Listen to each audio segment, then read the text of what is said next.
Bonjour à toutes et à tous. Il ne vous aura pas échappé que nous sommes le 8 mars, journée internationale des droits de la femme. Chez nous, point de chocolat, de pinkwashing ou de fleurs. Non. Nous allons être bien plus terre à terre. Quoique, dans une galaxie lointaine tout de même. Car aujourd'hui, après avoir célébré l'an dernier les femmes dans Star Wars, nous avions envie de rendre hommage aux femmes qui font Star Wars. Star Wars et les femmes, une histoire d'amour un peu vache. De la trilogie originale où elles sont extrêmement peu présentes, à l'ère Disney qui voit exploser le nombre de femmes devant et derrière la caméra, quelle a été la place des femmes dans la construction de cet univers à travers les époques? La franchise se féminise-t-elle enfin? Avec quel impact? Rien de tel pour en parler que de le faire avec des femmes très actives dans la communauté Star Wars française. Nous accueillons donc ce soir nos invités. Aude de Star Wars en direct, le plus vieux podcast Star Wars encore en activité, Aurélie et Claire de la chaîne des Lucasfilles, qui traite évidemment de Star Wars, mais pas que, Lucille Gallio, traductrice et directrice de la collection Star Wars chez Pocket, et Phobos, cosplayeuse de talent, qui officie notamment dans le podcast Outrider. Salut. Bonsoir. Salut tout le monde. Bonsoir. Alors, Et bon anniversaire à la chaîne. eh oui, C'est quasiment un an là. Exact. effectivement, merci pour le rappel. Félicitations. Alors, du coup, on vous propose de commencer par un petit bilan, un petit peu de l'ère Lucas, voir un petit peu qui sont les femmes qui ont travaillé sur Star Wars dans les années 70 et dans les années 2000. Alors, on pense toujours effectivement à Carrie Fisher, la seule femme présente à l'écran. On met un petit peu de côté juste la Tante Beru et Mon Mothma. Mais on va avoir aussi dans l'ombre pas mal de femmes qui sont finalement très peu créditées ou que nous, en tant que fans, on connaît assez peu. Céline, qu'est-ce que tu peux nous en dire? Oui, alors c'est vrai que si on regarde le générique, on voit pas beaucoup de femmes, et bon, c'est aussi la tendance des années 70, le cinéma c'était très très masculin, et on a un petit peu fouillé, et en faisant des recherches, on a quand même trouvé quelques exemples. Alors, l'exemple le plus connu, c'est Marcia Lucas, donc l'épouse de George Lucas à l'époque, aujourd'hui ils sont divorcés, qui était une monteuse de très très talentueuse. Et d'ailleurs, elle a eu l'Oscar pour Un Nouvel Espoir. Et bon, il paraît que vraiment, c'est elle qui a donné le rythme à toute la trilogie originale. Et que sans ça, c'est vrai que George Lucas, dans ses premiers rushs, les films manquaient vraiment de rythme. Et quand elle est repassée derrière à refaire le montage, c'est devenu ce qu'on connaît aujourd'hui, quoi. Ouais, ils avaient fait une présentation test, je crois, où ils avaient montré le film en l'état. Et ça a été une catastrophe, cette présentation test. Et je crois que Marcia Lucas est passée derrière et elle a tout changé au niveau rien que du rythme. Ça a dû... Enfin, on se rend pas bien compte qu'on aimerait bien voir cette présentation test que ça pouvait donner, la version homme, et puis... Notamment, c'est elle qui avait eu l'idée d'ajouter les images où tu voyais Leia dans la salle, soi-disant sur Yavin 4, en train de voir arriver la menace, parce que normalement on la voyait pas cette menace-là. Enfin, c'est-à-dire tu avais juste l'étoile de la mort qui se rapprochait, mais t'avais pas ces champs contre champs de Leia qui sent arriver la menace. Et c'est elle qui a rajouté en fait ces plans-là, et qui du coup a recréé de la tension là où il y en avait pas, quoi. T'avais juste la bataille spatiale, c'était tout. Mais tu voyais pas cette tension de il reste plus que quelques secondes et ils vont péter derrière, quoi. J'avais lu une étude en fait sur comment le rythme réel de l'action par rapport au rythme dans le film.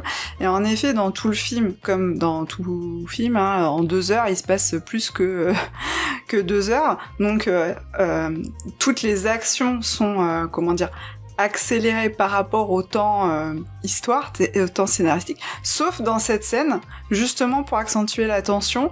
En fait, si vous regardez, il y a un moment, ils vous disent il reste 10 minutes, et en fait, au bout de 10 minutes, ça explose pas, parce qu'en fait, ils ont pris le temps du chant et du contre-chant, et dans la base et dans la bataille, pour avoir les deux points de vue sur ces 10 minutes, quoi. Moi, il y a pas longtemps que j'ai appris que son ex-femme, elle avait beaucoup joué dans le montage. Franchement, il y a quelques mois seulement, j'avais jamais entendu parler d'elle. Je sais plus à quelle occasion, peut-être au niveau des sous, à l'occasion de son divorce, du coup, qu'elle a dû... Dernièrement, on a reparlé d'elle parce qu'elle a justement, elle a donné son avis sur la postlogie, qui était un avis assez acide. Elle aurait mieux fait de fermer sa gueule, si tu veux, mon ami. Car les femmes peuvent dire des conneries. Mais elle a eu les mêmes remarques sur la prélogie, hein. Quand tu l'écoutes parler de la prélogie, enfin, tu l'écoutes parler, tu lis ses commentaires, elle dit qu'elle est sortie d'une séance de l'épisode 1 en pleurant, en se disant, mon Dieu, il a complètement massacré l'héritage de Star Wars. Elle est très chasse-gardée par rapport à ça. Mais en fait, on se rend compte que, en creusant un petit peu, elle est à l'origine d'énormément de choses dans cette saga. Elle est vraiment, elle a été littéralement l'ombre de George Lucas sur la trilogie originale. C'est elle qui va avoir l'idée de faire mourir Ben pour qu'il en soit le guide spirituel de Luke. Il y a beaucoup de petites scènes, notamment des scènes humoristiques. C'est elle qui a dit à George non, il faut les garder. Par exemple, quand Chewie il se met à brailler contre un droïde souris, puis que le droïde souris fait demi-tour à la cartoon, là, elle se casse. Le baiser que Leia donne à Luke sur la joue, là, juste avant d'aller faire taillot au-dessus du gouffre de l'étoile de la mort. Enfin, plein de petits trucs comme ça qui vont rythmer le film. Bah, c'est elle qui les a initiés ou qui les a gardés. Il y avait aussi... On peut se dire peut-être que la scène au coin du feu entre Anakin et Padmé, peut-être qu'elle n'aurait pas laissé passer telle quelle, quoi. Il y a des chances. Je pense qu'elle aurait dit non, mais là, c'est possible. Il y a un problème de rythme. Je pense qu'elle aurait déjà gueulé sur le look de Padmé, qui avait été réalisé par George Lucas. Je pense qu'elle lui aurait dit, t'arrêtes tes fantasmes à 2 balles, tu vas t'acheter un Playboy et puis tu te calmes. C'est tellement ridicule de renvoyer un mec dans une tenue dans ses pénates, dans cette tenue-là. Avec le corset en cuir et tout, hein, c'était pas très adapté. Quand tu veux rembarrer un mec, tu le fais comme ça, tu vois. Ouais. En même temps, elle a laissé le bikini de Leia, donc bon. Précise, parce qu'ils auront pas l'image. Tu te pointes en pile. Mais c'est vrai que tu peux trouver, je crois qu'il est toujours sur YouTube, le documentaire comment Star Wars a été sauvé dans la salle de montage. Et tu vois qu'effectivement, c'est Marcia qui a sauvé les meubles. Enfin, elle a mérité son Oscar, ça, y a pas de souci. Mais je crois qu'ils ont divorcé, genre en 83, quand l'épisode 6 est sorti. En gros, ils ont fini la trilogie originale, et puis bon, après, c'était... En réalité, c'est pour ça qu'il y a eu divorcer le bordel de la prélogie, d'ailleurs, justement. C'était probablement à cause de ça, elle était plus là, en fait. Mais le divorce est assez triste, en fait, parce qu'elle a eu une belle carrière en tant que monteuse. Celle notamment qui a fait Taxi Driver de Scorsese, hein, donc ça se pose là, quand même. Et en fait derrière ils ont eu des enfants avec George Lucas. Elle a mis sa carrière en pause pour élever les enfants, et du coup vu que George Lucas forcément était hyper occupé sur ses tournages, etc., le couple est un petit peu parti à la dérive. Et pour l'anecdote, elle est tombée amoureuse d'un artisan qui travaillait au Skywalker Ranch. Et du coup ça a finalisé l'explosion de leur couple. Et d'ailleurs derrière elle a quasiment rien refait en termes de montage, si je ne m'abuse. Ouais, j'ai entendu qu'elle avait arrêté sa carrière aussi. Ouais. Elle a vraiment mis de côté sa carrière alors qu'elle était partie pour bosser vraiment sur... pour être très très forte dans son domaine. Et c'est d'ailleurs assez symptomatique de pas mal de monteuses du cinéma. C'est un métier qui est resté assez féminin. Parce qu'on le rappelle, l'industrie hollywoodienne du cinéma était à la base très très féminisée dans les années 1920, encore au début des années 1930. Et après, ça s'est extrêmement masculinisé. Mais ce métier était resté assez féminin. Ça lié aussi un peu à certains stéréotypes, comme quoi les femmes étaient très délicates dans le découpage des pellicules, etc. Voilà. Mais toujours est-il que en fait il y en a beaucoup qui ont œuvré sur des grands films et qu'on ne connaît pas forcément. Et Aude, tu vois, je suis pas étonnée que tu l'aies appris très tard, parce que le nom de Marcia Lucas ressort en fait assez peu quand on parle de Star Wars de manière générale.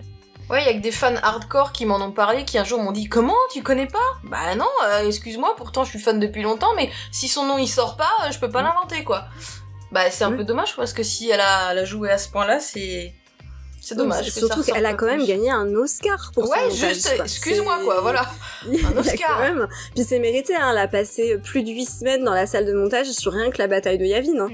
Enfin, c'est sur quoi 20 minutes du film, 8 semaines. Enfin, et apparemment, elle s'est vachement éloignée du script d'origine pour donner du peps, ce que tu disais, Lucille, avec le côté remettre Leia dedans, etc. Enfin, elle a fait un boulot vraiment de malade, et c'est écœurant quelque part de voir à quel point son boulot, qui est primordial pour le succès de la saga, soit complètement passé à la trappe. Elle a sauvé la tambouille dans le fond de la cuisine. C'est ça. Exactement. Comme dans Ratatouille. Tu sais, tu vois, le fait qu'elle soit partie avec un artisan, ça m'étonne, ça me surprend moyennement, parce que finalement, je soupçonne que c'est la raison pour laquelle elle a pas supporté la mort de Han Solo dans le réveil de la Force. C'était un des trucs, justement, sur lequel elle était très très en colère dans la postlogie. Alors qu'elle avait, comme tu l'as rappelé, Eris dit qu'il fallait tuer Obi-Wan, juste titre, fallait que le mentor disparaisse, donc tu aurais pu penser qu'elle aurait validé ça, mais je pense que c'est parce qu'elle avait probablement un crush sur Harrison Ford, qui était quand même à l'origine un artisan, et donc peut-être qu'elle l'a reporté, tu vois, sur celui qui traînait au Skywalker, tu vois. Surtout qu'Harrison Ford, il a passé énormément de temps au Skywalker, c'est lui qui a construit toute ta bibliothèque. Tu vois ? Je te dis. Donc, tu vois le mec en train de travailler le bois, ta bibliothèque. Bon, bref.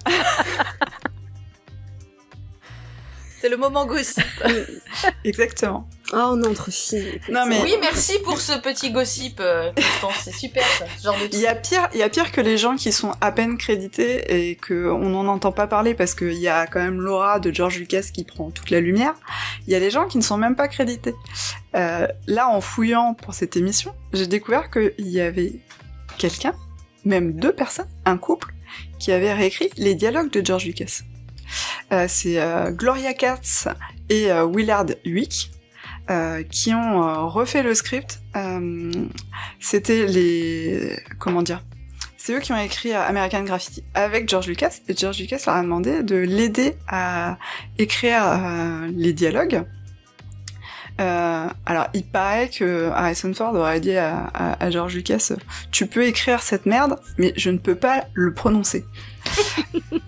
À propos des dialogues. Donc, pour vous dire, donc du coup, il a dit à l'aide, mais il leur a dit, par contre, je vous crédite pas. Sympa. Ouais, mais ça, si son script doctor, c'est normal. C'est bien le lot de Carrie Fisher, justement. C'est que tout le monde savait qu'elle était script doctoresse, ce que tu veux. Exactement. Mais en fait, c'était jamais crédité. Je dirais, on le savait, mais tu la verras jamais dans un générique. Et ça fait partie des secrets, c'est un secret de polichinelle de Hollywood. C'est-à-dire qu'on les appelle pour sauver, comme on a dit, c'est sur la tambouille avant que tu sortes le plat en cuisine, quoi. T'es payé au black, quoi. Ah oui, mais c'est intéressant pour eux. Ils touchent le pactole, mais bon, pas crédité. Ouais, mais c'est vrai que c'est... Quelque part, c'est dommage parce que, justement, toutes ces femmes qui ont travaillé sur Star Wars, elles ont pas pris la lumière, quoi. Parce que George Lucas, il a vraiment pris tout le crédit sur être le créateur, le metteur en scène, enfin... Et finalement, derrière, globalement, sur...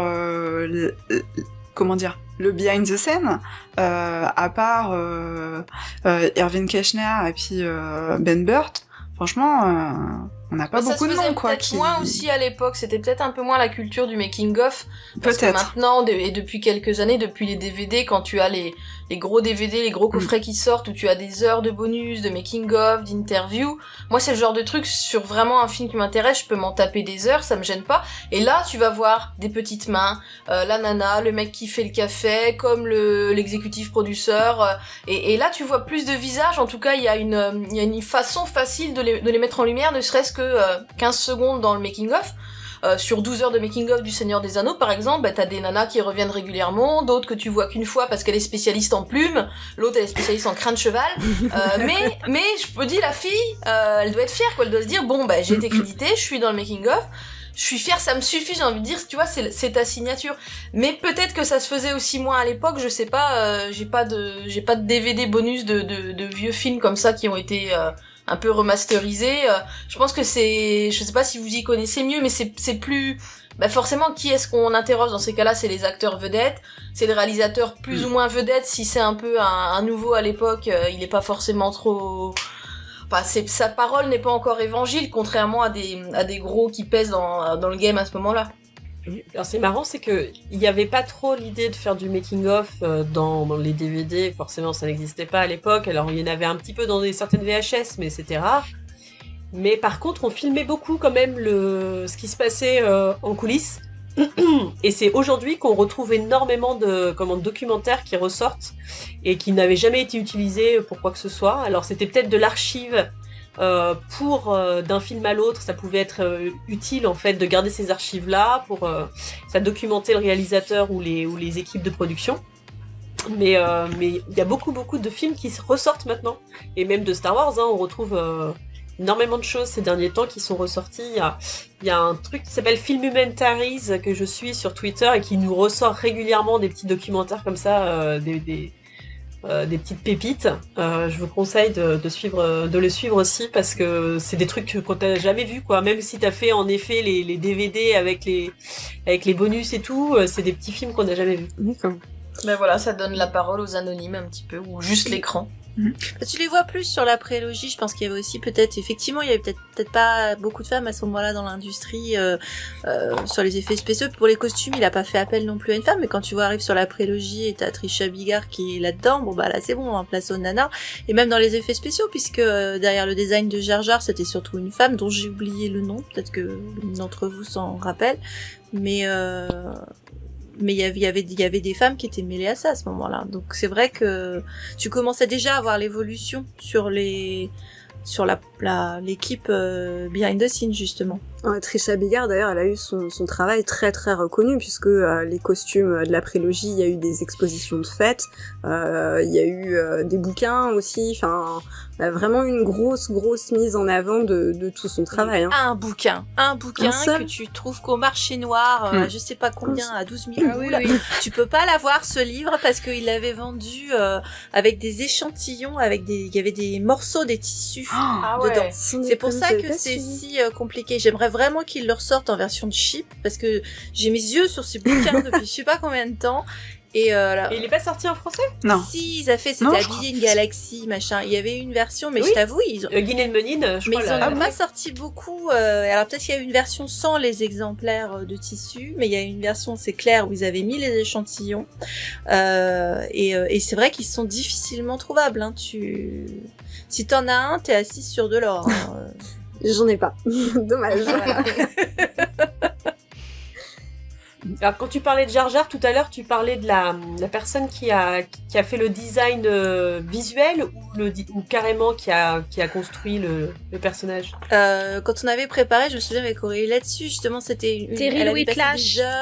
J'ai ça. Oui, c'est Terry Whitlatch. Ouais, c'est ça. C'est ça. Et elle a fait un beau livre aussi avec c'est le bestiaire en fait qui est chez Guinée de Menine. Où elle a fait plein de dessins d'autres. En fait, elle fait du dessin comme si c'était de l'observation de terrain en fait. L'anatomie. Oui. Elle est pas c'est ça. paléontologue à la base ou je sais pas, elle a une formation sur les espèces disparues ou zoologue. Et en tout cas, voilà, du coup, elle peut faire des mix d'anatomie, que ce soit réaliste, etc. C'est vrai que pour Jar Jar, elle a eu un rôle prépondérant parce que on a tendance à l'oublier vu qu'il est blacklisté de partout. Et c'est quand même le premier personnage intégralement animé par ordinateur de l'histoire du cinéma, quoi. Donc techniquement, c'était déjà une avancée énorme. Après que les fans aient aimé ou pas, c'est un autre débat. Et c'est vrai que cette femme-là, elle est super importante parce que au niveau du design de toutes les bestioles qu'on voit dans la prélo, elle a vachement compté, quoi. Et c'est bien de remettre une femme derrière du design de créature, parce que c'est vrai que tu entends surtout des noms masculins. Mais tu vois, par exemple, j'ai oublié son nom, mais j'avais vu un article passionnant sur cette femme-là. Il y avait une pionnière à Hollywood qui faisait, justement, qui avait créé le design de la créature du lagon noir. C'était une femme qui était derrière ça et d'autres monstres. Il y a plein de choses qu'on peut trouver sur elle, mais zut, son nom m'échappe. Donc c'est pour te dire comme quoi elles sont toujours condamnées à un anonymat, je ne sais pas pourquoi, alors que leurs œuvres sont hyper marquantes. Et à l'inverse, tu as par exemple donc celle qui était à l'origine de la première version du scénario de l'Empire contre-attaque, Leigh Brackett, une très grande autrice de science-fiction, donc qui, même si elle est assez peu connue, et qui est décédée pendant la production, donc en 1978. George a quand même tenu à ce qu'elle soit créditée au générique, malgré le fait qu'il n'ait pas retenu sa version du scénario, parce qu'il a retenu quand même beaucoup de choses qui étaient dedans, le son d'astéroïdes, le combat entre Luke et Vador, le fait qu'il y ait un triangle amoureux qui aurait dû être plus spicy qu'il n'était, pas mal de petites choses comme ça, le nom de Yoda d'ailleurs, qui était dans ce draft-là, Minch, c'est un nom qui a été repris après dans l'univers étendu, dans des comics notamment. Enfin voilà, elle a semé pas mal de choses. Le global plaisait pas à Lucas, mais il a gardé énormément d'éléments, et même si c'est lui qui a réécrit 2 versions ensuite du scénar avant de les filer à Lawrence Kasdan, il n'a pas voulu être crédité sur le scénar au générique, il a crédité Leigh Brackett à la place. Après, c'est logique que le scénario, il était retravaillé. Enfin, voilà, je pense que si elle avait pas décédé à ce moment-là, je pense qu'elle aurait participé peut-être avec Lawrence Kasdan conjointement à améliorer le scénario, quoi. Possiblement, oui. Après, c'était peut-être sa validation intellectuelle, parce que comme elle était connue dans le monde de la science-fiction, ça lui donnait peut-être un cachet, il y avait un côté in memoriam, peut-être, il y avait peut-être le côté, tu sais, ah oui, la dernière œuvre. C'est pas juste, tu vois, un space opéra trash, tu vois, un film de série Z, si tu veux, même si le film avait déjà, le premier avait quand même bien marché, mais ça lui donnait peut-être une espèce de cachet particulier, j'imagine. Ça pouvait peut-être être la raison. Probablement aussi, hein. Au moins, il en a crédité une au générique. Pas mal. Il a fait quelques efforts.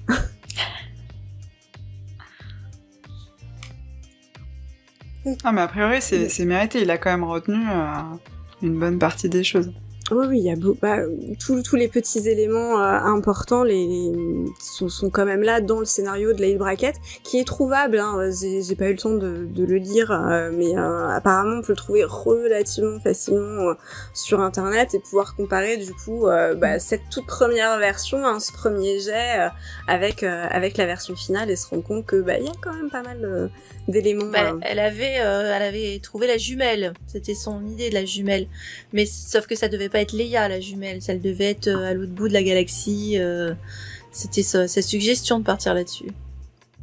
Oui, d'ailleurs, dans le Retour du Jedi, enfin une des premières versions, ça aurait été que à la fin, Luke parte à la recherche justement de cette jumelle de l'autre bout de la galaxie, parce que ça n'était pas Leia. Il n'y avait pas cette révélation. D'ailleurs, à la fin de l'Empire contre-attaque, ça reste très ouvert. Il n'y a rien n'implique que ce soit Leia. Complètement.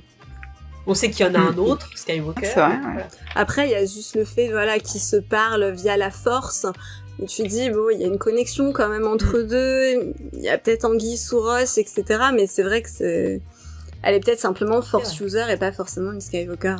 Comme il n'y avait pas encore des réflexions sur les tenants et les aboutissants de c'est quoi la Force, ça sert à quoi, qui peut l'utiliser, comment tu l'utilises et machin, en fait, tout était ouvert. Après, il y a aussi la chance en anglais que tu gardais, comme tu disais, Lucie, l'ambiguïté entre un autre ou une autre. En anglais, ça se posait pas. Le problème, c'est qu'en français, dès que tu décides il y en a une autre ou il y en a un autre, tu fais un choix marqué, si tu veux. Donc, je sais plus comment ils s'en étaient sortis dans la Mais je crois qu'ils disaient un autre. Il y en a un autre. Oui, mais c'est parce que ce garçon est notre dernier espoir. Non, il y en a un autre espoir. Petit entourloupe de Ils sont malins. Ah, ça marche bien. Oui. Et donc, après l'ère Lucas, qui était pas forcément très très reluisante pour les femmes, on sait, c'est aussi on va dire culturel, faut remettre dans le contexte, on l'a dit, Hollywood des années 70, c'était pas très friendly envers les femmes. Il y a qu'à lire un petit peu les anecdotes de tournage de Carrie Fisher, où elle dit qu'elle se sentait quand même un petit peu seule dans ce monde vraiment d'hommes. Mais justement sur Gloria Katz, Elle disait que elle a fait UCLA en production. Et elles étaient 4 femmes sur 50 dans sa promo. Pour vous donner un peu le ratio. Ah oui, donc forcément après sur place, une fois sur les productions après forcément. Voilà, exactement. Quand on en forme peu, après derrière non, il y en a peu. C'est ça, ce qu'elle disait, c'est qu'en fait, par exemple, elle parlait de la nana qui faisait son maquillage, donc c'était Kay Freeborn, la femme de Stuart Freeborn, qui a beaucoup travaillé sur les maquillages de la prélogie, n'importe quoi, la trilogie originale, et elle disait, bien sûr, vu que nous étions toutes les deux des femmes dans un monde de space fantasy exclusivement masculin, il fallait qu'on se serre les coudes. Rappelez quand même que Carrie Fisher, elle avait 19 ans sur le tournage, elle était entourée que de mecs, et c'était un peu craignos par moment. Elle était sans soutif. En plus. Oh, les vieilles remarques qu'elle a dû entendre. D'ailleurs, il me semble elle que a c'est quelques dans- anecdotes qui sont pas piquées des verres. Hein. Les mecs qui ont essayé de la saouler pour plus si affinité. Heureusement, il y a eu Harrison Ford qui est arrivé à ce moment en disant « Vous l'embarquez où, là, la gamine elle tient même pas debout. Elle sait même pas ce qu'elle fait, quoi. » Donc, tu sais pas trop... C'est lui qui l'a embarqué. Oui, alors en qu'il plus. est marié, alors tu sais, C'était pas beaucoup c'est... mieux. Elle était en Angleterre, c'est pas dur de la saouler non plus. Hein. En plus, c'était en Angleterre. Le pub. Bah oui, voilà, à 6h, t'es bourré déjà. Constance, t'allais dire un truc, t'allais une Ouais, non, mais anecdote, c'était ça, en fait, j'allais raconter cette anecdote que Carrie Fisher explique dans son dernier livre autobiographique, où elle raconte justement cette fameuse fête où les techniciens essayent de la saouler pour on ne sait trop quoi. Et c'est donc Harrison Ford qui l'embarque et qui finit par l'embrasser sur la banquette arrière du taxi, si je ne me trompe pas. Comme c'est romantique. Donc c'est quand même Enfin, elle un était peu bourrée, c'est pas moyen, si romantique que ça. Hein. mais C'était Carrie ironique. Fisher nous fait comprendre qu'elle aimait quand même pas mal Harrison Ford. Donc on va dire que ça passe. Mais ouais, non, on imagine quand même assez bien l'ambiance sur le plateau de tournage, et même d'ailleurs pour le tournage de l'épisode 6 où elle se retrouve dans ce fameux bikini doré. Oh là là. Elle n'a de cesse d'expliquer qu'elle était extrêmement mal à l'aise. C'est Tu d'ailleurs crois un des conseils qu'elle a donné à Daisy Ridley, qui incarne donc Rey sur le tournage de la nouvelle trilogie, en lui disant si jamais ils veulent te mettre dans un bikini, tu dis non, hein, faut surtout pas, faut pas les laisser faire. Hein. J'avais entendu ça déjà, par contre, ouais. Non, elle est bien restée bien habillée, Ray. Pas de nichon en vue, rien du tout, pas un bout de fesse, que dalle. Ah, comme Une quoi, elle est transition en chine, parfaite pour dire que ça s'améliore. Exactement. À la place, il nous donne des morceaux de Kylo Ren. C'est bien. On prend, hein. On prend. Ah, écoute, on renverse la vapeur. Hein, Absolument. Voilà. C'était on fait, cadeau pour la journée des femmes. Voilà, c'est ça. On va pouvoir remettre le petit gif, tu sais. Oui, voilà. Ça y est, c'est chose faite. Quand Ça, tu c'est parles fait. de vapeur, tu parles de la scène où il repasse ses chemises, c'est ça? Non, mais pourquoi pas. Écoute, si c'est ton truc, hein, si ça te rend toute chose, hein, faire C'est aussi repasser. un cadeau pour la journée des femmes. C'est quelqu'un d'autre qui fait le passage. Et comment elle a été approchée, Carrie Fisher, pour ce rôle, vous savez? Moi, je connais pas du tout son histoire. C'était un grand casting qu'ils ont fait, en fait. C'était George Lucas et un autre réalisateur. C'est le réalisateur de Carrie. Oui, parce qu'elle avait Palma été approchée pour faire Ouais. Carrie.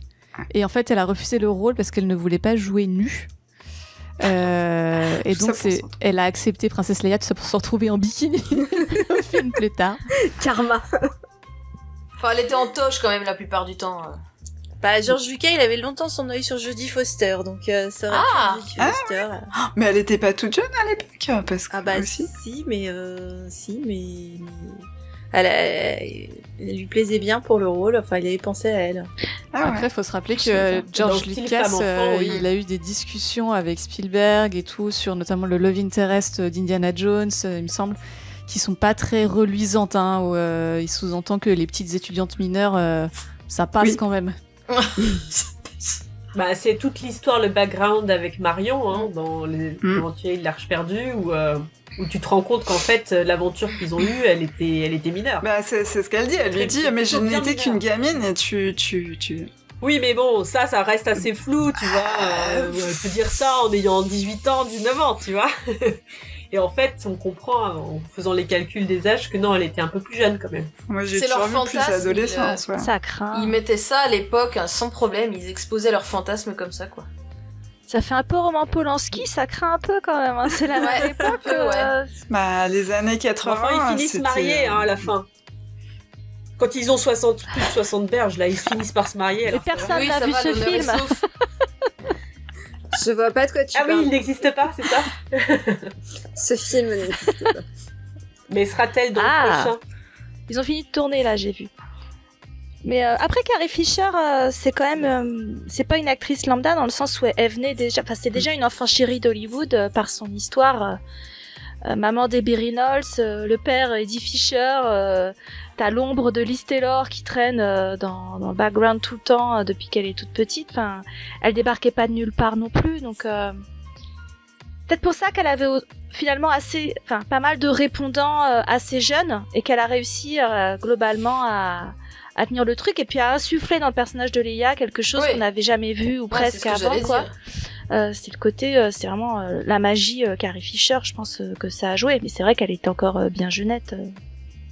Ah bah, elle sortait d'un film avec un queutard en plus, parce que son précédent film c'était avec Warren Beatty. Oh oui, c'est vrai. Oui, mais c'est assez cringe, hein, d'ailleurs, la scène qu'elle avait avec... Bah oui, mais enfin, déjà, elle était déjà dans un film où elle était toute jeune et elle était face à un type qui avait quand même la réputation de toutes les tomber, alors, donc... Oui, puis elle joue le rôle de sa belle-fille, je crois, et en fait, lui, c'est l'amant de sa mère, et elle finit par coucher avec lui, c'est un peu... Ouais, c'est ça. Ouais, c'est ça, c'était... quand j'ai pas vu le film, mais quand j'ai lu les notes de Carrie Fisher dessus, c'était... Ouf, c'est... Ouais, de bon matin, t'as pas envie de lire des trucs pareils, quoi. Si tu vas par là, la mutualisation que tu mentionnais avec Palma, le fait d'aller recruter les nymphètes de l'époque, hein, toutes ces actrices, là, finalement, c'était que des petites jeunes. Il y avait un côté un peu glauque aussi, hein, d'avoir les deux réalisateurs qui faisaient passer sur le canapé toutes les gamines. Ensuite, tu prends laquelle, je prends laquelle, la blonde, la brune, on fait comment? C'était pas très très professionnel, en fait, en y réfléchissant. Surtout, ça se passait dans une maison, c'était pas dans un studio, hein, ils avaient loué un truc, dans la banlieue de Los Angeles ou un truc comme ça, où c'était vraiment pas un lieu genre affilié à la 20th Century Fox ou à un autre studio, quoi. C'était vraiment un truc... ça aurait pu être la maison de n'importe qui, en fait. C'est vrai que ça fait... c'est un peu glauque, quoi, dans le procédé. Mais effectivement, ce qui est intéressant avec Carrie Fisher, c'est que très jeune, très tôt, elle a un regard hyper critique sur l'industrie. D'ailleurs, j'ai retrouvé une interview de Rolling Stone en 1983 où elle, en revenant sur l'époque Star Wars, elle disait déjà que, de toute façon, faut pas oublier que c'est des films qui sont des fantasmes pour les mecs, et que son personnage de Princesse Leia, elle l'aime beaucoup, mais qu'en gros, la seule manière qu'ils ont trouvé pour rendre ce personnage plus fort, c'est de la mettre en colère, et que elle trouve que l'écriture du personnage est peut-être pas non plus des plus subtiles, et ça fait écho aussi à un truc hyper intéressant, c'est que je sais qu'elle a fait beaucoup de script de storying sur Scream 3. Alors je sais pas si vous avez vu Scream 3, oui. C'est quand même un film qui raconte l'histoire d'un producteur qui en gros a violé la mère de l'héroïne. Et elle joue aussi dans le film. Oui, et donc, on ne peut que, du coup, théoriser qu'elle a peut-être très certainement mis des histoires vraies qu'elle a vécues ou entendues sur le milieu d'Hollywood pour écrire le scénario. D'ailleurs, pour l'anecdote, le film a été produit par Weinstein. Voilà. Bien sûr, le bonhomme ne manque pas de cynisme. J'ajouterais que dans l'interview que tu as mentionnée, Phobos, elle ajoutait que pour féminiser Leia, justement, ils avaient rien trouvé de mieux que de la foutre à poil. Yes. C'est la deuxième partie. C'est-à-dire que pour en faire une femme forte, fallait qu'elle soit en colère, et pour qu'elle devienne féminine, fallait la déshabiller. C'est triste. Ouais, c'est triste. Elle a commencé avec un beau gros statut de vierge en blanc, donc ça aussi, bon gros fantasme cristiano... sexuelle, et puis derrière après tu la rends hystérique histoire que ça justifie sa force. Ça m'énerve aussi quand je lis plein de vieux trucs ou des interviews, oui, les femmes qui se mettent en colère, elles sont hystériques. Mais ta gueule, ça veut rien dire hystérique, c'est un rapport avec l'utérus, ça n'a jamais rien eu. Comme lien, arrêtez de nous casser les couilles, on sera pas hystérique. Et ça m'énerve, c'est ça, ils sont obligés de les... C'était le coup non mais t'as raison. Il y a plein de gens qui connaissent pas l'origine, l'étymologie de ce mot hystérique. Ça vient du terme utérus. L'utérus en grec, Et- oui. Voilà, et du coup, pendant longtemps, les gens, merci Freud en plus, ont assimilé les accès de colère ou de pétage de plomb des femmes à cette maladie, mais n'importe quoi. Et moi, Leia, je la trouve plutôt très Bah, moi puissante, aussi, hein. c'est Elle clair. se trouve face à un Solo C'est ça. qui fait le vaurien et qui... Vu la situation, qui explique, ouais, elle a la colère légère, hein, la fille. Hein. Oh, bah, On la sent serrer un peu les dents, mais finalement, elle pousse un soupir et puis elle passe à c'est autre ça. chose. Le quoi. pire étant le Donc, moment où elle doit réconforter l'autre Godluro parce qu'il vient de perdre un tonton qu'il a connu pendant 2 heures, alors qu'elle vient de perdre l'intégralité de sa planète, et C'est sa ça. culture et ses parents et tous Ouais. ses amis et tout ça. Mais, oh mon pauvre bichon, t'as eu une mauvaise journée. Ça, c'est... Elle est pas hystérique là. J'avais lu un truc là-dessus, de dire, en fait, tu vois, le rôle de la femme, c'est de réconforter. Tu vois, qu'on est vraiment dans le cliché de la femme qui est là pour prendre soin des autres, qui se met en retrait. Donc là, clairement, hein, je veux dire, elle ne prend pas la mesure de son deuil à elle. Elle va aller réconforter quelqu'un d'autre parce que c'est le rôle de la femme, en fait. Et, alors je retrouve c'est plus quelque chose tout, qui mais revient. c'était un papier qui était assez intéressant là-dessus, sur ces rôles féminins et comment ils sont stéréotypés finalement dans Star Wars. C'est quelque chose qui revient très très souvent dans les romans avec Leia. Elle reparle en fait de ça, du deuil qu'elle n'a pas pu faire sur le moment, qu'elle n'a pas réussi à faire ou qu'elle n'avait pas le temps de faire. Et c'est intéressant, les auteurs, hommes ou femmes, qui ont parlé de Leia plus tard, ont pris ça en compte, quoi. Ils se sont dit, il faut qu'on explique un peu ce loupé, en fait. Et donc, c'est très intéressant, il s'est souvent développé. C'est Jason Fry qui l'avait vraiment bien amené dans la novélisation de l'épisode 8. Cette scène que finalement on n'a pas eu au cinéma, qui est un peu la cérémonie en mémoire de Han. Et elle se prépare à devoir donner un discours à toute la base rebelle. Et en fait, elle est, donc on est dans sa tête et elle se dit, ma peine, je vais la mettre de côté parce que ces gens ont besoin de moi. En fait, les gens ont tellement tout le temps eu besoin d'elle comme leader, comme femme forte, rassurante, qui prend les décisions, qui les sécurise quelque part, que ces deuils, quels qu'ils soient, elle a jamais pu les faire, peut-être en privé, de façon souterraine comme ça. Et je trouvais que Jason Fry avait vraiment trouvé, l'avait vraiment bien montré dans la novélisation du film.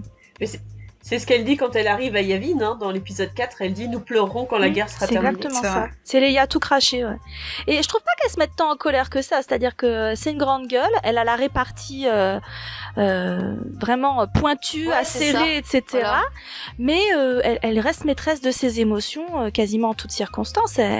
C'est pas la Ouais. bitch qui, pour exercer le pouvoir, se sent obligée de marcher sur tout le monde. Et ce fameux cliché, même encore aujourd'hui, des femmes de pouvoir, ça on sera peut-être amené à en parler, elle échappe un petit peu à ça, pas complètement, mais elle échappe un petit peu à ça quand même. De toute façon, dès que t'as de la répartie devant un homme, il va commencer par te dire calme-toi ma jolie, et après quand tu vas continuer à lui dire d'aller se faire foutre, là tu vas te dire elle est complètement hystérique. Il va toujours y avoir cette petite perche tendue. Tu veux voir de l'hystérie mec, tu veux voir de l'hystérie. Tiens ma bière, attends. Et c'est en effet c'est ce qu'elle ne fait pas face à toute la galaxie de soldats qu'elle a en face d'elle, quel que soit le poste de commandement. Il y a des fois oui elle pourrait clairement leur dire c'est qui le patron ici, enfin vous m'avez mis là ici maintenant. Il y aurait de quoi se mettre en colère, mais en effet, je trouve qu'elle est vachement maître d'elle-même. Et l'interprétation de Carrie Fisher, malgré son jeune âge, là-dessus, ça me bluffe toujours. Ce calme, cette tempérance, mais en même temps, comme tu disais, le rôle, Iris, tu disais le rôle de câliner, de rassurer. Quand elle le fait, ça sonne vrai, je trouve. Les moments où, en effet, elle doit un petit peu dire aux autres, ça va aller, vous inquiétez pas. Elle a une douceur, Carrie Fisher, là-dedans, où elle est juste, en fait. Et quand on parle de femmes qui dirigent, je vous emmènerai bien du coup sur la nouvelle directrice de Lucasfilm, parce qu'elle aussi, elle s'en est pris plein la tête, et des fois, moi j'ai un peu l'impression que s'il y a un truc qui va pas, c'est la faute de Kathleen Kennedy, et s'il y a un truc qui va bien, c'est grâce à Jon Favreau ou Dave Filoni. Enfin, moi, j'ai vu des tonnes et des tonnes de fire Kathleen Kennedy sur YouTube, sur les chaînes Star Wars. Et je te dirais que c'est l'apanage, entre guillemets, de toutes les femmes de pouvoir. C'est juste que elle est tellement sous le feu des projecteurs. C'est une CEO qui est tellement, visible que nous, ça nous choque encore plus, et puis il y a beaucoup de femmes dans le fandom, donc ça ressort encore plus. Mais n'importe quelle femme de pouvoir dans l'industrie, dans les services, dans n'importe quoi, bah c'est ça, hein, malheureusement, les postes de direction. Mais sauf qu'elle, c'est peut-être exacerbé parce que n'importe quel abruti sur YouTube peut lui mettre un scud et expliquer pourquoi elle a tué Star Wars. Ok, elle a tué Star Wars, quoi. Mais elle a empilé il y a pas si longtemps, et quelques jours avant, tu continuais à voir passer des vidéos sur YouTube sur elle va enfin être virée. Et voilà, elle est toujours là, visiblement. Ouais. Le jour où elle va partir, probablement de son plein gré, parce qu'elle passera à autre chose, et puis voilà, ils vont dire, oh, on a enfin eu la peau de la mégère et tout. Et en fait, non, elle sera juste partie parce qu'à un moment, elle sera partie, quoi. Mais Alors qu'il faut rappeler qu'elle a été mise à la tête de Lucasfilm par George Lucas lui-même, hein, et qu'elle a fait toute sa carrière en travaillant dans les coulisses sur des films de George Lucas, de Spielberg, enfin... Elle a un CV hollywoodien à faire pâlir plus d'un, et elle a été adoubée par Lucas lui-même, donc ça me fait toujours doucement rire quand... Oui, c'est pas comme si c'était Disney qui l'avait parachuté là, quoi. Sûrement Ça pas. fait 10 ans qu'elle est à la tête de Lucasfilm. Enfin, elle a été reconduite. C'est bien que, en fait, ça marche.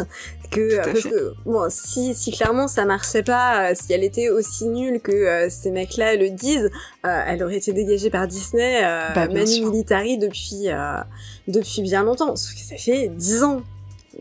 À un moment donné, je sais pas en quelle lettre, quelle langue, comment il faut l'écrire gros sur une affiche pour leur dire Kathleen Kennedy, elle est là, elle y restera tant qu'elle le voudra, en fait. Elle est légitime, quoi. Elle a bossé comme n'importe qui depuis le temps. Comme tu dis, en plus, le fait qu'elle ait été reconduite, ça prouve bien que Disney reconnaît ses compétences, parce que ils auraient aucun remords à la virer, à changer de directeur. Après, je sais pas si quelqu'un voudrait prendre. Ah bah il est moisi, hein. Parce qu'il y a ça, en fait, il y a le fait qu'elle soit une femme, Ouais, c'est pas, bien sûr. ça aide pas, hein. Mais de toute façon, être l'image de Star Wars, Ah oui. c'était le cas pour George Lucas. Tu t'en prends plein la tronche dès qu'il y a un truc qui va pas, qui plaît pas, qui machin, c'est ta faute, quoi. C'est, à mon avis, il y a pas grand monde qui se bat pour avoir ses postes. Même lui, ils ont eu sa peau, donc Ouais. c'est pour dire, il était pas sur un piédestal, ils ont fini par le faire dégager. Enfin, vendre son bébé, c'est quand même incroyable. Oui, mais il l'accuse pas à cause de son sexe. Là, quand il l'accuse d'un truc, George Lucas, c'est sur un différent de création. Alors que quand t'es une femme si et que c'est tu parce fais... qu'il a manqué de couilles. Ça peut toujours revenir dans cette zone.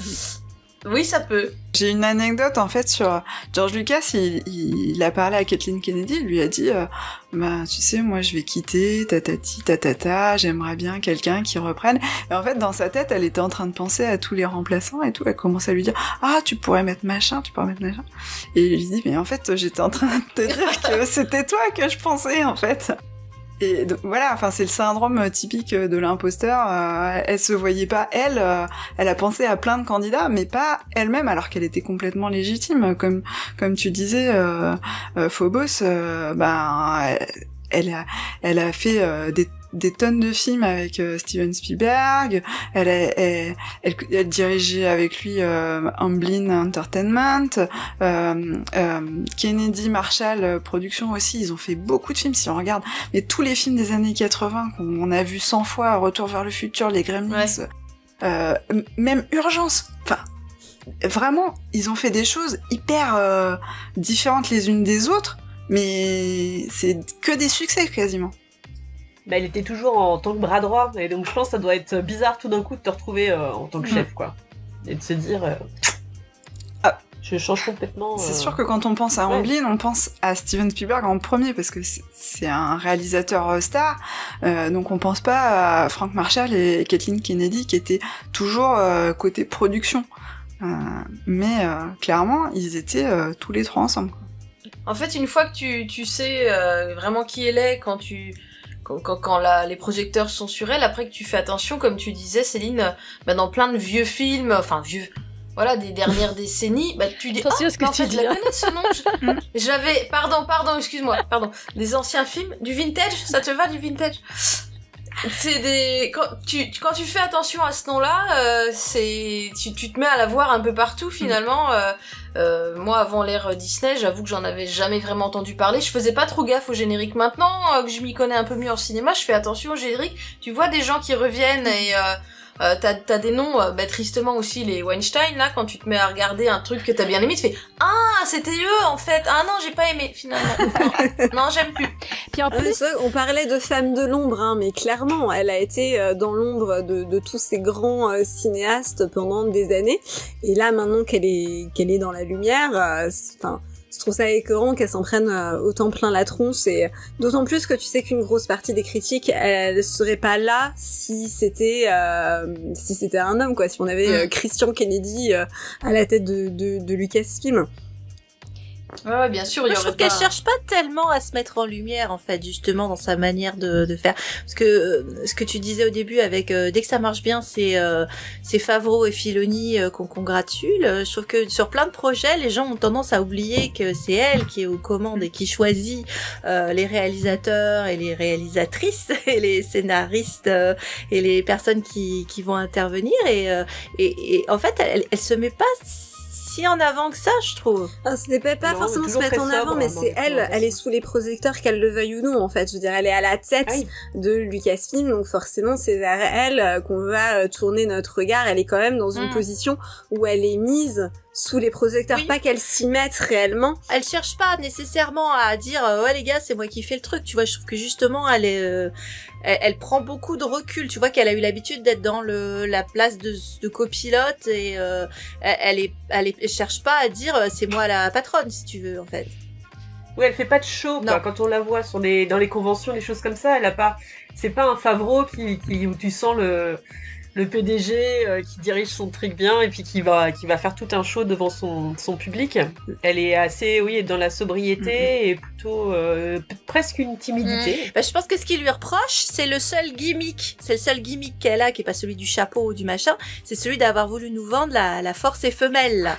Et justement d'avoir voulu montrer qu'il y avait de la présence féminine dans les coulisses. Alors, je pense que ça s'est amélioré ces derniers temps, mais pour moi, t'as le gros ratage de 2019 sur la place de parking.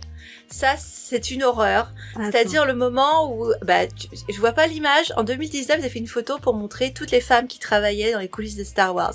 Et donc, ils les ont mis autour d'une grosse bannière blanche sur un parking désert. Une grosse Porsche, là, en plus, je crois. Voilà. Et tu vois que c'était une photo avec, quand c'est la fille qui commande, ils la mettent pas, genre, au volant, tu vois, avec les nanas derrière. Avec un chiffon, tu sais, avec un petit pchit. Allez, frotte, Brigitte. Elle aurait pu être en bagnole, tu sais, avec son squat derrière à la Taylor Swift, qui était là, ouh. Parce qu'en fait, du coup, ils équipaient avec la place de parking, la voiture prenait toute la place, et ils avaient mis les 12 pauvres Pékines autour, ce qui donnait l'impression que, regarde, ça occupe toute une place de parking, les filles qui travaillent chez Lucasfilm. Sauf que t'as la bagnole au milieu, quoi. Et après, t'as les photos où ils les montrent en train de travailler ensemble et de préparer et tous les projets, et ils font que des photos en close-up qui te donnent l'impression que t'as une moult filles, mais en fait, elles sont pas du tout nombreuses là-dedans, c'est juste qu'ils font du close-up t'as que des filles. Mais c'était 2019. Là, déjà, tu dirais que t'as déjà du chemin parcouru entre ça et ce qu'on a maintenant avec tous les projets dont ils sont en train de les équiper en ce moment. Et Phobos, tu voulais dire que t'étais pas d'accord que c'était une showwoman. Je la trouve pas spécialement timide pour l'avoir entendu prendre la parole pendant les Star Wars célébrations et tout. Justement, enfin, c'est très spécial de la voir monter sur scène et de te dire ah putain mais ouais c'est vrai c'est genre une meuf qui dirige Lucasfilm et tout, c'est quand même super stylé, tu vois. Et elle s'exprime très bien en public en plus, enfin elle fait très bien ses présentations à l'américaine. D'ailleurs je suis très jalouse parce que je sais pas comment ils font tous les Américains là pour s'exprimer trop bien en public là. Et ils ont des coachs. Ouais, ça doit être ça. Mais ils parlent tous très bien. Et même sur des photos de tournage, de préparation, enfin surtout des photos de préparation des films, elle apparaît quand même assez souvent. Je me rappelle, il me semble que c'était les photos pour The Last Jedi où tu la voyais, elle était à côté de Rey, enfin de Daisy Ridley du coup, ils étaient en train de répéter certaines choses, etc. Où donc tu sens qu'elle s'implique quand même sur le terrain. Elle n'est pas que dans un bureau en train de remplir des tableaux Excel avec les recettes des trucs. Et qu'elle se met quand même un tout petit peu en scène, mais elle a toutes les raisons de le faire. Et je pense que c'est justement très intéressant qu'elle le fasse, parce que ça rappelle au grand public, en tout cas au public un peu cinéphile, que ben ouais, c'est une nana qui est à la tête de Lucasfilm, et malheureusement ça reste encore relativement rare qu'il y ait des femmes à des postes de pouvoir aussi élevés à Hollywood. Donc je trouve que c'est bien aussi qu'elle se mette un petit peu en scène et qu'elle ose en fait se montrer. Ce que tu dis, je pense qu'ils l'ont fait au début, ça a été ça justement le problème. Elle l'a fait au début. Mais je dirais que maintenant, elle a pris un peu plus de... On la voit moins souvent, je dirais. Elle était Il y a quand même eu tout le show là de 2020 où ils ont annoncé 10 séries. C'est quand même elle qui a fait, qui a porté tout. Quand t'as des grandes annonces, ils sortent la patronne, elle sort. C'est une patronne de tout. Je suis d'accord, ça fait plus Steve Jobs qui montre son nouvel iPhone. Mais clairement, enfin, juste avant la mission, là, je regardais une interview en me disant je vais avoir des infos sur Kathleen Kennedy. Et elle parle de l'épisode 8. Elle ne parle jamais d'elle. Elle parle de Rian Johnson, de son travail, de comment il travaille. Mais en fait, son implication à elle, jamais elle se met en avant finalement. Oui, c'est ça que je voulais dire. C'est ce que je disais, ouais. C'est-à-dire que à la fois, bien sûr, elle se met en scène parce que c'est ce qui est nécessaire, et puis elle fait les présentations. Ça, je suis tout à fait d'accord, mais qu'il y a une certaine sobriété dans la présentation où on sent pas qu'elle ramène le projecteur vers elle, ou on sent pas qu'elle y prend un plaisir d'être sous les projecteurs, quoi. C'est ça que je sentais. Et cette timidité, de temps en temps, je trouve qu'elle a la voix qui tremble un petit peu. Enfin, moi, je trouve ça super touchant, en fait. J'aime beaucoup parce que je sens une certaine humilité, en fait, chez cette femme. Et en même temps, tout en faisant son job, et en effet, elle en impose par le travail qu'elle abat à côté. Mais c'est vrai que sur ce côté du show, je la trouvais plus en retenue. Elle a fait le show sur Indiana Jones 2, hein. Elle faisait des claquettes dans le fond. Hein. Elle était dans le groupe des claquetteuses. Hein. En robe à paillettes. Anything goes. Elle était là derrière en train de faire le truc. Et il a fallu qu'elle apprenne des claquettes pour le truc. Il va falloir que je regarde Indiana Jones. J'ai jamais vu non plus. En play by play, là. Attends, Kathleen Kennedy. Ah bah oui, tu peux, hein. Elle a un joli short à paillettes. Excellent. Eh ben écoute, je te remercie, je me coucherai moins bête ce soir. Mais en tout cas, quand elle est arrivée, au niveau du behind the scenes, ça s'est pas beaucoup féminisé. Hein. Quand on regarde la postlogie, c'est que des mecs. Même Gareth Edwards aussi pour Rogue One, Ron Howard pour Solo. Si on regarde aussi ceux qui ont été écartés, Phil Lord et Chris Miller, David Benioff et Weiss, Colin Trevorrow. Enfin, là, il n'y a pas une femme. Hein. À la réal, non, mais tu regarderas, il y a pas mal de femmes. Bah, déjà, Kerry Hart qui dirigeait le Story Group. Donc ça, c'est quand même énorme, parce que c'est elle qui était à la tête des nerds, finalement, de Lucasfilm. Et puis, au montage, même à la réal, la deuxième équipe, pour l'ascension de Skywalker, c'est Nana, etc. Donc c'est les réalisateurs. Victoria Mahoney. Voilà, c'est ça, Victoria Mahoney.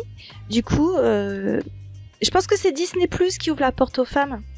La nouvelle évolution, c'est ça, parce qu'on a toutes ces réalisatrices qui arrivent sur le Mandalorian, sur le livre de Boba Fett. Deborah Chow, elle c'est carrément toute la série Kenobi, si j'ai bien compris. Donc il y a Patty Jenkins qui va rejoindre l'équipe, qui avait déjà fait Wonder Woman pour le DCU. Donc c'est pas vraiment le Patty là, il est un peu passé à la trappe. Non, hein. il est sur les rails. Pas sûr. Hein. Ouais, sur il les est rails. un peu côté. Mais t'as le Leslie Headland par contre, qui est The Acolyte, qui est où t'as une femme qui dirige le truc et qui gère tout. Mhm. Donc effectivement, en fait, ça sert de crash test. Parce que tu vois, résultat justement sur le Mandalorian et Boba Fett où t'as Bryce Dallas Howard. Qu'est-ce qui s'est passé? C'est très curieux. T'as une bande de fans qui ont commencé à réclamer. Je pense pas qu'il y ait que des filles qui ont réclamé Bryce Dallas Howard. Donnez-lui un film Star Wars. Les mecs là, visiblement, elle a fait ses preuves. Donc en fait, tu fais de l'essai là-dessus. Et puis si t'es bon, bah on te passe. Ça va leur servir de laboratoire, quoi. Tu vois un peu. C'est pour Deborah Chow aussi, hein. N'importe quel réalisateur, finalement, il fait ses armes dans les séries télé. Ryan Johnson, il a fait 3 épisodes de Breaking Bad. C'est aussi un peu comme ça qu'ils se font un nom et qu'ils acquièrent quelques lettres de noblesse avant qu'on leur file des plus gros projets. Donc c'est en ça que je pense que Disney+, c'est vraiment une force pour Star Wars et pour les femmes qui font Star Wars, parce que c'est là qu'elles vont pouvoir faire leur marque et être de plus en plus nombreuses pour ensuite avoir des projets cinéma ou autres en fait. Donc tu vois, Brice Dallas Howard, elle avait jamais rien réalisé et là elle a fait quelques épisodes du Mandalorian, on a fait un du Mandalorian 2.5 pardon, excusez-moi, du livre de Boba Fett. Donc bon, et on la réclame pour un film, ça c'est plutôt chouette. Et je pense qu'il fallait vraiment ce passage à Disney+ pour que ça se fasse. Je sais pas ce que vous en pensez. Quelque part, c'est un peu dommage parce que les hommes qui ont réalisé les derniers Star Wars, on leur a pas demandé d'avoir fait leurs preuves sur Disney+ au préalable. Alors bon, c'est vrai que Patty Jenkins, on lui a confié, Lucasfilm lui a confié un film sans qu'elle soit passée par la case Disney+. Bon, parce qu'elle a fait ses preuves avec Wonder Woman et si je dis pas de bêtises, c'était des mineurs aussi. Non, des mineurs, c'était Bigelow. Non, ça c'est Bigelow, ça. Je confonds. Ah bah non, mais Bigelow, elle a fait ses preuves depuis longtemps. Oui, tu non, sors mais Point Break, c'est bon. Complètement, mais tu vois, il y a aussi un vivier ailleurs de réalisatrices. Pourquoi on n'est pas aussi allé les chercher là? Pourquoi on demande aux femmes de faire leurs preuves avant à la télé et pas aller chercher celles qui ont déjà fait leurs preuves? Quelque part, c'est un peu... Mais c'est un problème standard, systémique aussi, parce que s'ils recherchent des réalisatrices qui ont déjà fait leurs armes ailleurs, éventuellement sur d'autres blockbusters et tout, en fait, c'est déjà des postes qui sont extrêmement rares, qui sont tous trustés par des mecs. Donc c'est un petit peu le serpent qui se mord la queue. Donc en fait, à la limite, c'est un peu la moins pire des solutions qu'ils ont trouvées en essayant de faire monter un peu à bord des nanas. Brice Dallas Howard, c'est une enfant d'Hollywood, voilà, elle sort pas de nulle part comme ça. Mais c'est vrai qu'elle avait rien réel avant qu'on lui donne cet épisode de série. Et c'est typiquement la trajectoire qu'un mec aurait pu avoir. Et donc c'est quelque part, c'est presque bien qu'elle l'ait eu. Et qu'elle arrive là où elle est aujourd'hui. Mais c'est vrai que par exemple, pour Deborah Chow, ça fait quand même plus de 10 ans qu'elle est hyper active dans le milieu des séries, elle a réal pour Better Call Saul, pour Mr. Robot, pour vraiment plein de séries. Et du coup, elle a dû encore refaire ses preuves en réalisant un épisode pour Mandalorian avant qu'on lui confie la série Obi-Wan, dont la rumeur c'est qu'elle va réaliser la série de A à Z.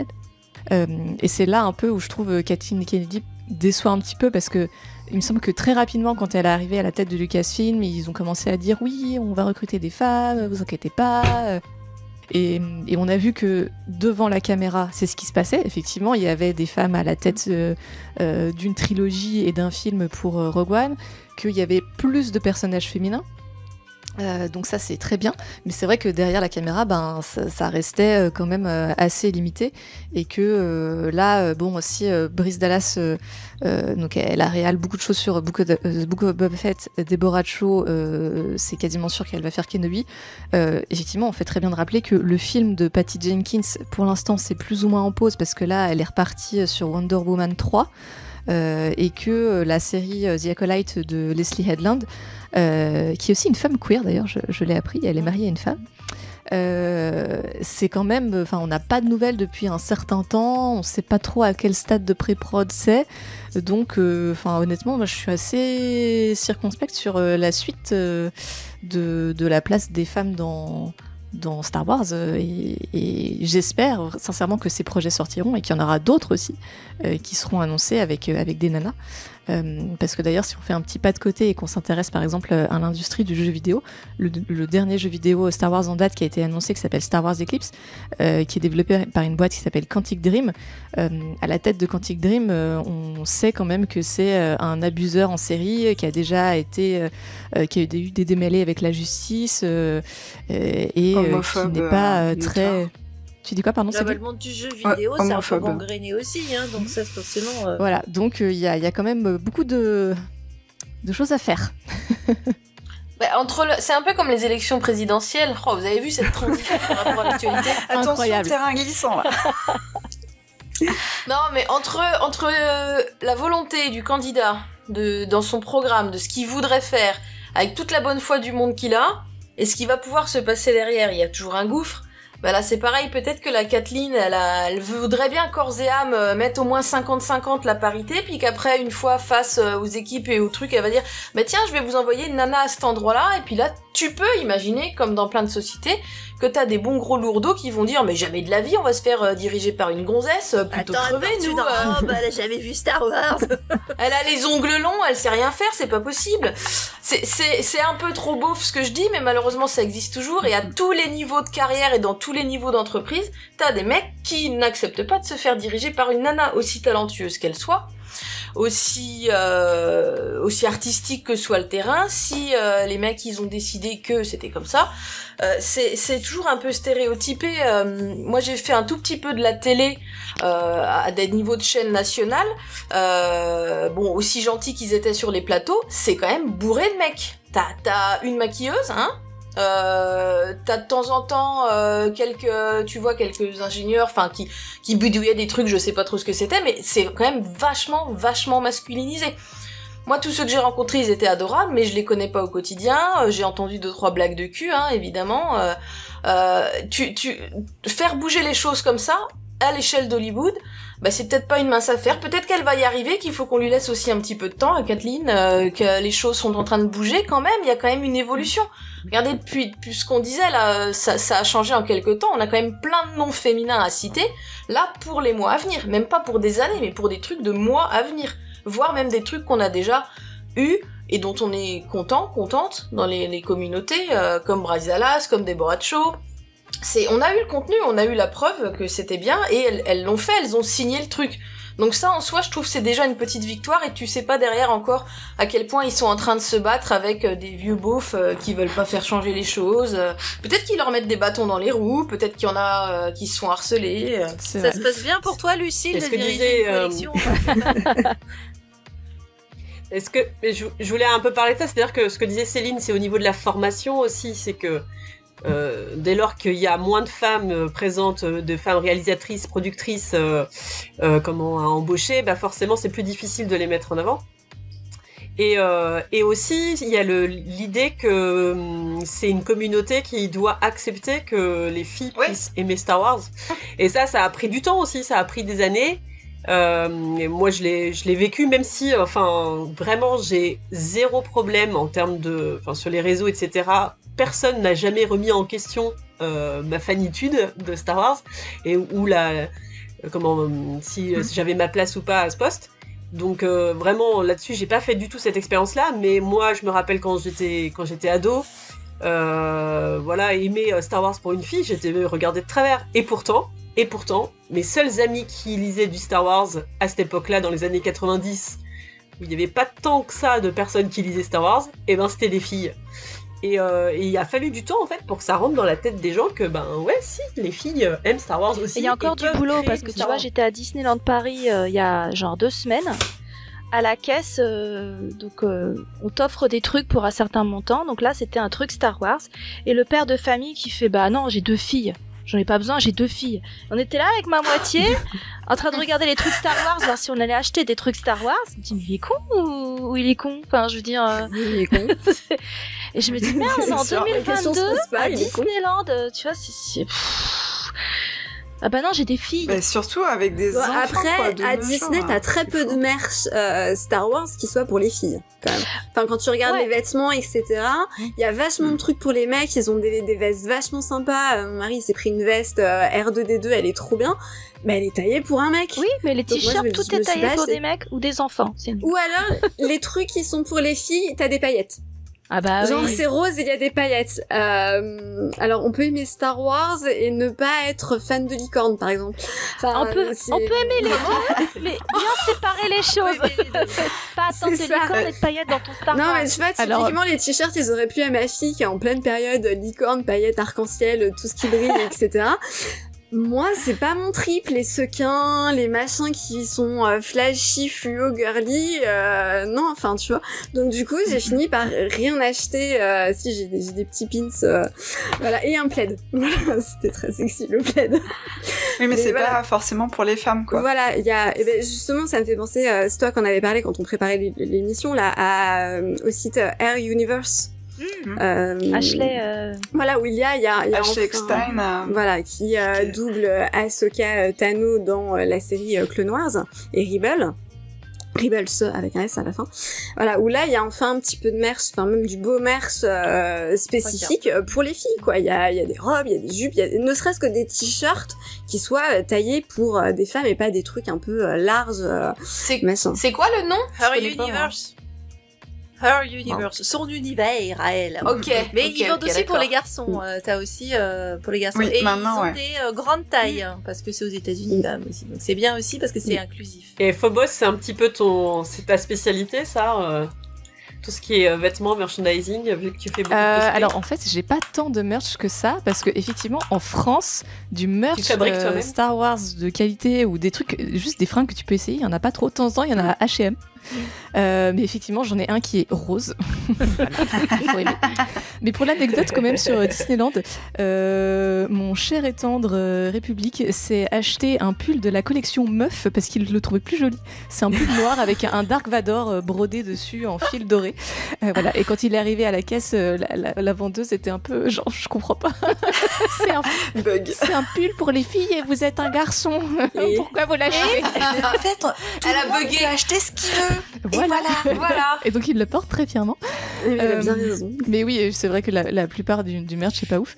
Et par contre, Her Universe, l'histoire est quand même assez sympa parce que c'est donc cette actrice qui double Ahsoka Tano qui ne trouvait pas, même aux États-Unis, de merchandising sympa Star Wars, plutôt pour les meufs, quoi. Et donc elle a demandé à Lucasfilm s'il y avait moyen de choper un bout de licence pour faire quelques t-shirts. Ils lui ont dit oui. Et ça a bien marché, ça a décollé. Et aujourd'hui, c'est une très grosse entreprise qui vend en ligne et qui est aussi distribuée via la chaîne de magasins Hot Topic, peut-être que vous connaissez, qui est un truc qui vend des fringues gothiques, du merchandising divers et variés. Et donc, elle fait pas que du Star Wars. Aujourd'hui, Her Universe, ils ont plein de licences, des trucs Disney, des trucs divers et variés. Et par contre, tu peux commander, je crois, depuis la France, mais tu te tapes des frais de douane et des frais de port assez exorbitants. Donc voilà, faites des commandes groupées si vous voulez vous en sortir. Pendant un moment, il y en avait un peu sur EMP, mais c'est vrai que ça fait longtemps que je n'en ai pas vu. Et comme quoi, il y a... Qui est une boîte allemande qui fait aussi du gothique, comme tu dis, et des marches. Comme quoi, il y a une vraie demande en fait des femmes fans de Star Wars. Il y a de l'argent à se faire parce que on est là et on aime dépenser des sous et c'est surtout les femmes qui vont au cinéma. Pas sur le bon public, hein. C'est toujours pareil. C'est clair que quand tu vois sur la part de fandom au féminin qui est hyper active sur Tumblr, sur AO3 pour écrire des fanfictions, faire des fanarts, même sur TikTok aujourd'hui, il y a en fait une nouvelle génération de meufs qui font des démonstrations de sabres laser à tomber par terre. Et cette partie du fandom-là est hyper vivante et ça se répercute aussi sur Etsy, qui est donc ces boutiques en ligne de petits artisans qui créent des trucs où tu as plein de produits dérivés, du coup pas officiels Star Wars, qui sont créés par des fans, principalement des meufs et des trucs pour les meufs du coup.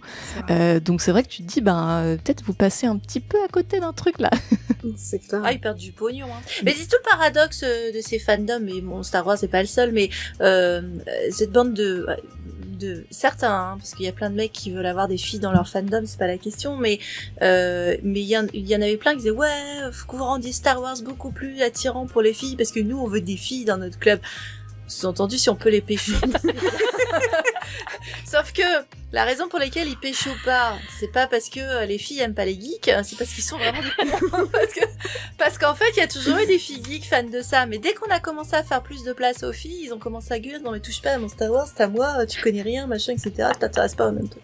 Et c'est tout le problème. Mais c'est pour ça que les réseaux sociaux ont beaucoup fait pour ça, et dont t'en parlais, Phobos, mais on se rend compte en fait que les filles prennent une grande place dans le fandom et qu'elles sont très créatrices. C'est pour ça qu'on est là. Et voilà, ça a vachement aidé les réseaux. L'autre chose qui a beaucoup aidé, je trouve, c'est toutes les émissions qu'il y a eu par Lucasfilm, comme Star Wars Show, et là on a eu des femmes assez fortes comme Andy Gutierrez par exemple dans le Star Wars Show. qui a dû bien se battre aussi face aux fanboys qui pleuraient de la voir prendre son essor dans Star Wars. Et puis même surtout ces derniers temps aussi autour de la Haute République, on a eu une autre femme qui a Christina Ariel, voilà, je cherchais son nom, qui est vraiment mise en avant et qui elle est une fan aussi de base, qui fait pas mal de cosplay, donc ça aussi, ça montre bien à quel point elle est fan, quoi. Elle est pas juste débarquée, on voit que ça fait des années qu'elle est active. Et l'autre c'est Christine Beaver qui fait This Week in Star Wars, je crois, un truc comme ça. Donc c'est toutes les semaines, il y a une petite émission, et elle est aussi autrice de livres, de beaux livres Star Wars. Elle a écrit un livre sur Family at War, donc sur la famille Skywalker, et puis elle coécrit aussi un livre qui s'appelle Timelines, et donc ça pour le coup elle va présenter des chronologies avec Jason Fry dont on parlait tout à l'heure. Elle va présenter des chronologies, donc ça c'est le truc de nerd absolu. Vraiment, c'est le truc qu'on aime. Il faut que tu connaisses tout ton truc. Et on adore ça aussi, mais voilà, c'est là où elles peuvent aussi prouver qu'elles sont des vraies fans. Il faut que les filles prouvent en fait qu'elles sont des vraies fans. C'est ça le problème, c'est le fait que tu sois obligée de montrer patte blanche, machin. Pourquoi faudrait que tu aies absolument un pédigré d'être une fan de machin, qu'on te fasse un quiz et tout. Tu pouvais être fraîchement débarqué et adorer le truc, justement. Je trouve que c'est... je veux dire, un mec peut très bien tomber dans Star Wars du jour au lendemain. En quoi ça ferait de lui un moins bon fan? Mais en fait, ces émissions-là, qui montrent de plus en plus qu'il y a des filles qui sont des vrais fans, petit à petit ouvrent les yeux aussi aux fans garçons de se dire, mais en fait, quand je croise une fille qui porte un t-shirt Star Wars, c'est pas forcément le t-shirt de son mec. C'est peut-être aussi qu'elle aime Star Wars et qu'elle s'y connaît même peut-être mieux que moi. Et petit à petit, ça leur fait ouvrir les yeux.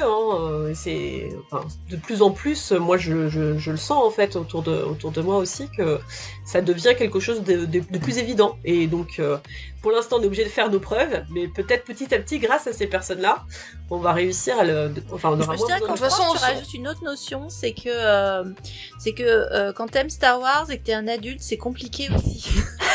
Ah oui. Je tiens à le dire, j'avais accompagné à la piscine le groupe scolaire de ma fille, j'avais mon sac à dos Kylo Ren et Rey, tu vois, le seul Launchfly qui présente vaguement du le fameux sac le fameux, le seul unique, tu t'en rappelles, oui. Iris, et c'est celui avec la vague, voilà. La façon ouais, ça est là. J'aime pas du tout le contexte, mais c'est le seul merchandising qu'ils nous ont donné, donc je l'ai pris histoire de montrer par mes sous que je valide.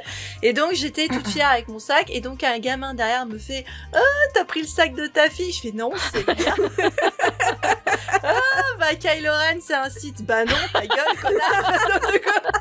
Et donc j'ai dû commencer à me choucrouter avec un gosse de 7 ans, et il y a une gamine... Il s'est noyé, malheureusement, bizarrement. Clairement, et il y a une gamine qui me regarde, elle me fait non mais tu sais, faut pas discuter avec eux. Je dis la vache, elle a tout compris, elle a 7 ans. C'est triste, la pauvre. Non mais elle a tout compris. Déjà, il a proposé que tu l'avais piqué avec ta fille et pas à ton mari. Ça change déjà, c'est déjà mieux. Ah, ou à mon fils, soit. Déjà, tu vois, c'est déjà pas mal. Mais pour lui, c'était pas possible que je sois une adulte qui aime et qui connaisse Star Wars. Il arrêtait pas de me reprendre. Mais moi, je les ai vus, les films. Je dis, bah, tu crois que je les ai pas vus? Écoute, je les ai vus. Peut-être que tes parents, ils étaient même pas encore là, donc fais-moi chier. Mais c'est sûr, quand je présente le travail que je fais, il y a toujours un petit temps de... Eh ben, écoute, figure-toi que la semaine prochaine, je fais une présentation dans le collège de ma fille où je vais expliquer quel est mon travail. On verra comment ça réagit. Je vais essayer de convaincre la prof de français ou le prof de français qu'ils peuvent étudier du Star Wars aussi. Non, mais je suis sûre qu'il y a plein de geeks parmi les profs, donc il n'y a pas de problème. Mais enfin voilà, il y a toujours ce petit temps de silence parce que tu dis que t'es directeur de collection, que t'es éditrice, machin et tout, les gens sont super intéressés. Et après, tu vois la façon dont ils réagissent quand tu dis bah oui, c'est plus la collection Star Wars. Alors, ils te regardent, ils disent mais. Elle est sérieuse? Attends, c'est une meuf, déjà. Il y a des livres Star Wars. À ton aura ex libris, elle en prend les fans de Star Wars, ça. Mais c'est pas édité dans la Pléiade.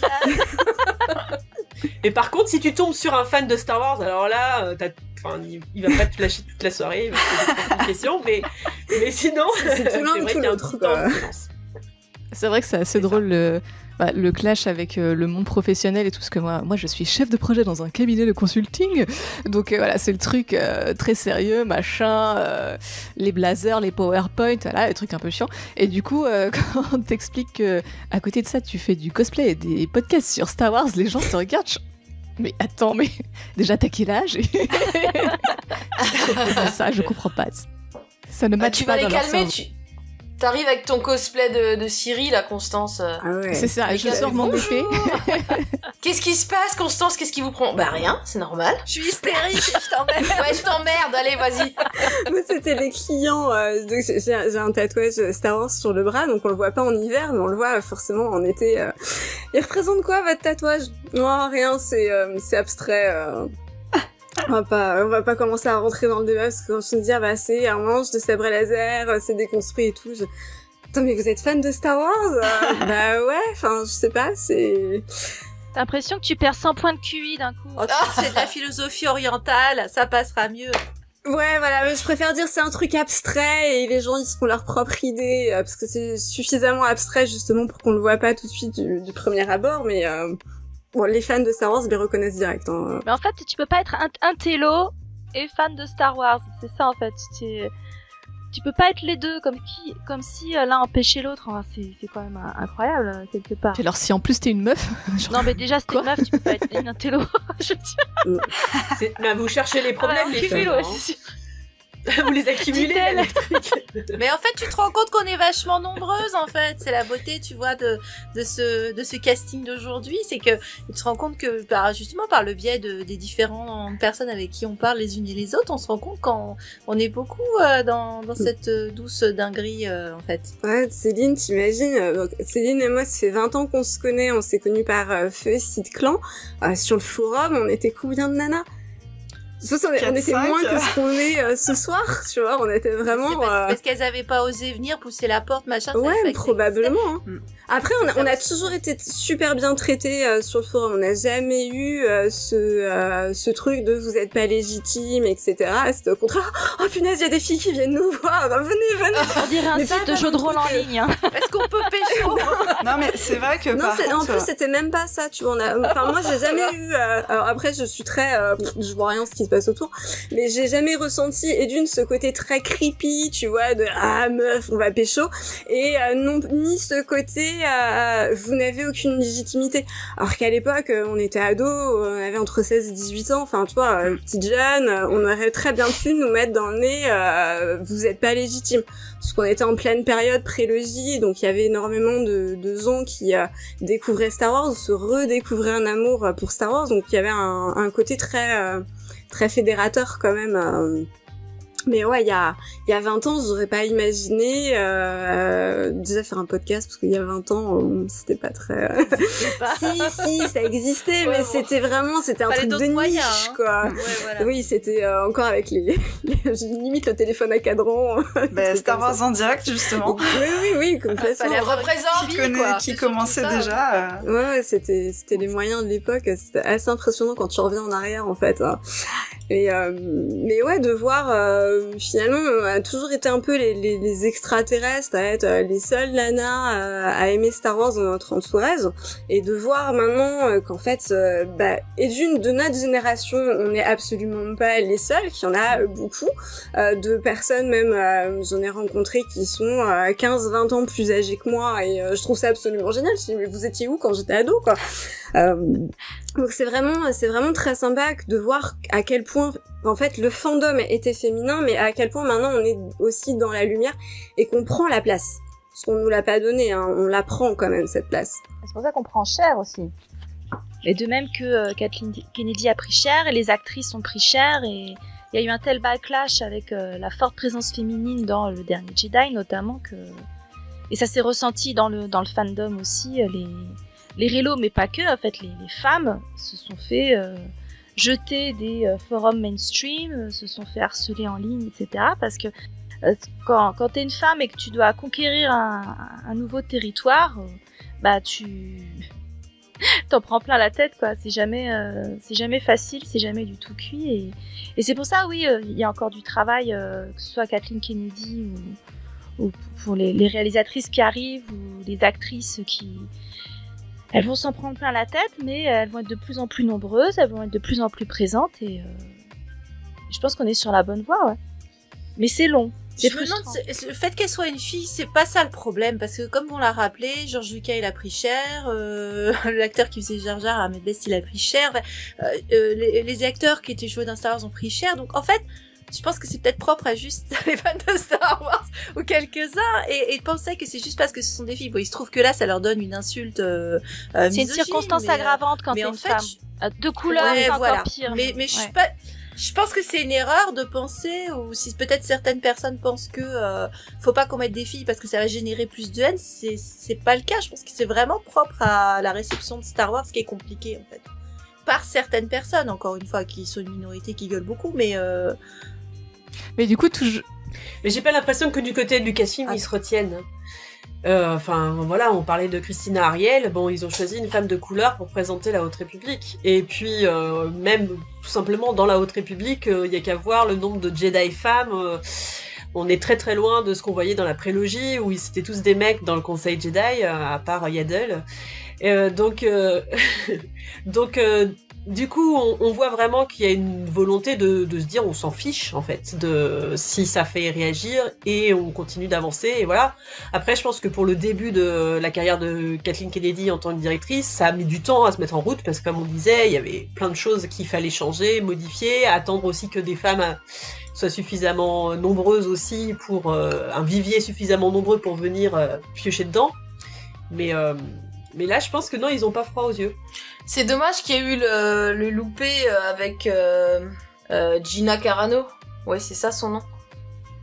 Celle qui interprétait dans la saison 1 du Mandalorian le personnage de Cara Dune. Parce qu'on était quand même sur une fille qui était pas dans des canons de beauté, des proportions habituelles de la frêle princesse Disney. Et il y avait une possibilité d'avoir... une nouvelle image en fait, et j'ai l'impression que ça avait commencé à marcher. Moi j'avais vu passer 2-3 trucs sur les réseaux qui disaient ça fait plaisir parce qu'elle rentre dans des fringues où moi aussi je rentrerais dedans, même des mecs qui disaient ça fait plaisir de voir les gros bras, enfin c'était là-dessus, bon ils sont pas responsables de ce qu'elle a dit, mais c'était aussi une bonne évolution encore dans une série avec un peu pas mal de testostérone tant qu'on voyait pas le gros goût. Il y avait quand même pas mal de bastons. Même elle, d'ailleurs, elle était là pour botter des culs. Mais c'était quand même une catcheuse, c'était quand même une fille. Bon, finalement, on ne fera plus appel à ses services. Mais il y avait cette volonté-là de lui donner de la visibilité et puis de donner à un personnage un rôle fort, un rôle de Marshall en plus. À la fin, la fille, elle finit Marshall, il me semble. Carrément une série.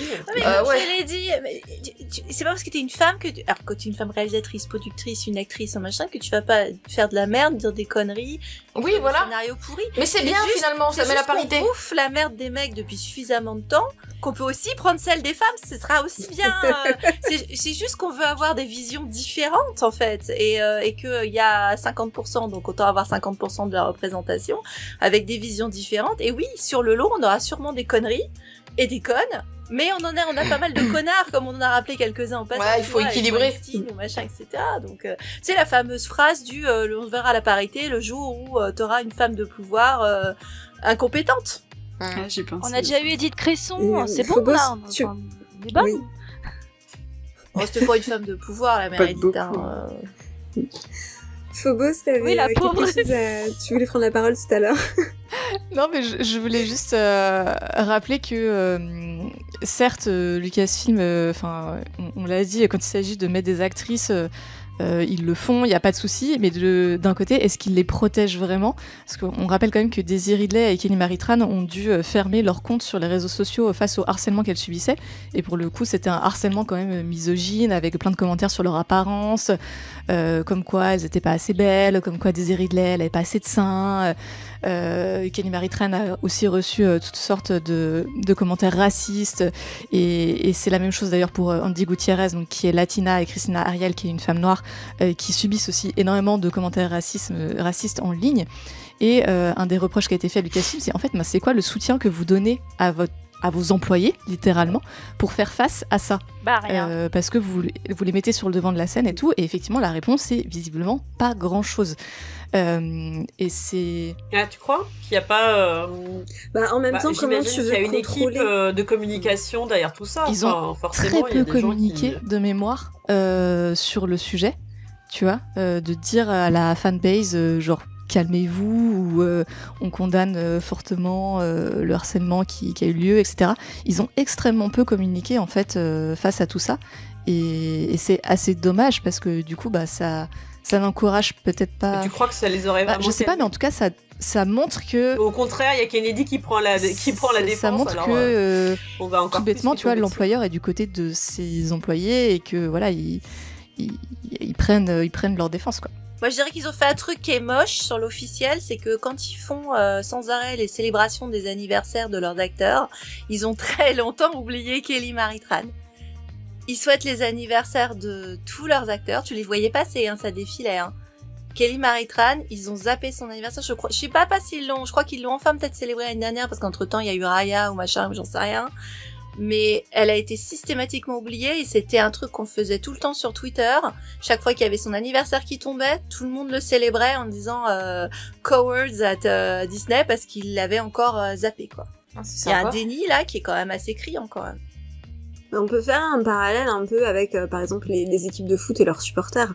Parce que finalement, t'as beaucoup de débordements racistes, alors bon, du coup pas misogynes, parce qu'on est plutôt sur des équipes masculines, mais les clubs sont assez incapables de contenir ces débordements, de faire en sorte que ça ne se reproduise plus, etc. On le voit bien, puisque ça va presque crescendo, t'as presque pas une semaine sans qu'on te parle d'un incident sur tel et tel match.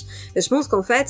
Alors, c'est pas pour défendre Lucasfilm et Disney, je pense qu'en fait, contrôler une fanbase, c'est impossible. Alors, effectivement, tu peux afficher un soutien, ils auraient pu aussi faire des messages pour dire, voilà, on n'est pas d'accord avec le traitement qui est fait des actrices que nous avons choisies, que nous avons sélectionnées, on est derrière elles. Mais est-ce que réellement ça aurait changé quelque chose? Parce que je veux dire, un con, il va rester con, il va pas, Lucasfilm m'a dit de plus insulter Kelly et Marie Tran, je vais plus le faire. Mais au-delà de ça, c'est aussi qu'il y a beaucoup de choses qui se passent qui ne sont pas visibles, qui sont pas sur les réseaux, qui sont pas... Moi, je serais très très étonnée qu'il n'y ait pas une équipe qui entoure toutes ces personnes-là et qui leur conseille peut-être même, peut-être là c'est mieux de faire un arrêt de Twitter parce que ça va être plus des emmerdements qu'autre chose, et puis à mon avis de toute façon il y a un soutien qui est apporté mais qui n'est pas forcément toujours mis sous les projecteurs. Envoyer la cellule psychologique. C'est un peu ça. Après c'est vrai que c'est bien d'avoir quelque chose de gravé dans le marbre, de quelque chose de d'écrit noir sur blanc. On soutient notre acteur et on n'est pas ou notre actrice, on n'est pas d'accord avec ce qui a été dit. Sous le soutien pour Kelly Marie Tran, c'était le fait de l'embaucher sur Raya, tu vois, d'une certaine manière, c'était un doigt d'honneur, quoi. Ouais, ça aurait été mieux qu'elle ait plus de temps d'écran dans le neuf, en fait. Je suis d'accord. Je suis d'accord. Mais c'est le problème de tous les mixed messages là qu'ils font. Ils ont tendance à jouer un peu. Ils ont toujours un peu tendance à jouer sur tous les tableaux. Ouais. Là, ça aurait été un message fort. À défaut de pouvoir communiquer comme ils le veulent pour défendre leurs actrices, etc., leurs réalisateurs, ou ce que vous voulez, continuer à leur donner du taf. Ils ont bien maintenu Kathleen Kennedy. Elle a rempilé pour 3 ans au moment où tous les fanboys étaient là. Ouais, on a eu sa peau et tout, hein. Kelly Marie Tran, je sais pas, traiter mieux le personnage de Rostico, qu'elle soit aussi importante dans l'épisode 9, plutôt que la foutre sous le tapis pour brosser les mêmes fanboys dans le sens du poil.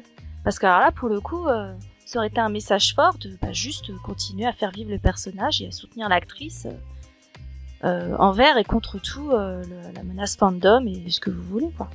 T'es vache de dire ça, elle avait un truc hyper important à faire avec lui. Ah oui, c'est vrai, elle faisait leur déclaration d'impôt pendant que les autres sauvaient la galaxie. Excuse-moi, j'avais oublié.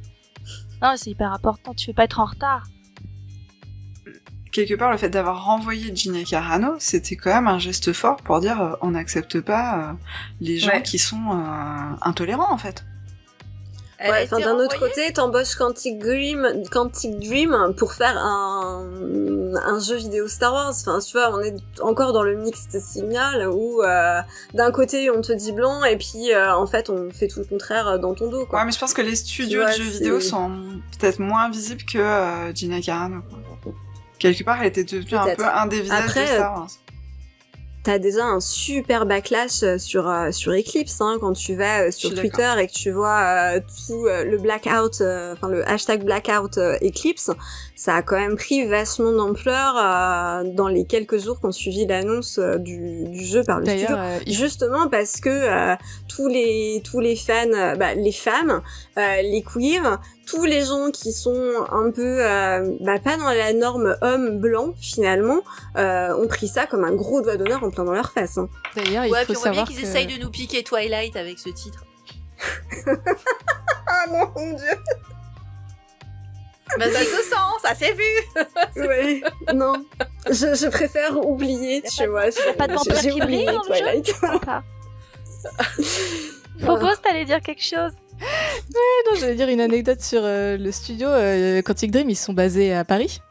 Et pour avoir un chéri qui bosse dans le milieu de jeux vidéo et qui suit un peu les annonces de job, ils galèrent comme pas possible à recruter dans leur équipe pour écrire sur Star Wars Eclipse.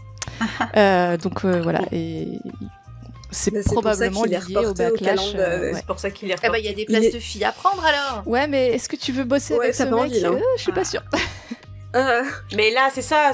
L'impression, c'est qu'il y a un gars à faire sauter. Quoi. Mais c'est le boss du studio, donc ça va être compliqué. Ça peut se renvoyer, ouais. Hein, le conseil d'administration. Mais ce serait pas la première fois qu'un boss saute. Enfin, je veux dire, il y avait pas une histoire récemment dans le monde de l'édition aussi avec un mec qui était. Voilà. Bragelonne. Ouais, c'est ça. Hein. Le mec de chez Bragelonne, mais il a sauté d'ailleurs. Bah comme quoi, tu vois, c'est faisable à un moment. Ah mais là, je crois que c'est son studio à lui. Enfin, tu vois, genre, il possède tout le truc. Il cote pas en bourse, c'est ça? Il a pas des actionnaires à rendre heureux? Je ne sais pas.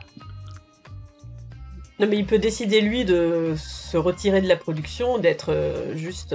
tu vois, enfin, ça peut être aussi un choix raisonnable. Cet homme faisait des choix raisonnables, il n'en serait pas là où il en est. Voilà, c'est pas faux. Sauf que s'il n'arrive pas à mener à bien tous ses projets, au bout d'un moment, ça va commencer à... Je pense qu'il y a les huissiers de chez Disney qui vont venir faire toc-toc à la porte et demander des comptes.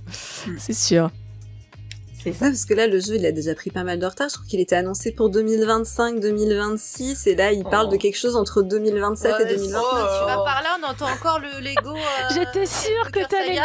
Il sort Est-ce que c'est des histoires de cul qui nous empêchent d'avoir le Skywalker Saga? Je pose la question, hein. Parce que là, il arrive en avril ou en mai, là, t'es mauvaise langue.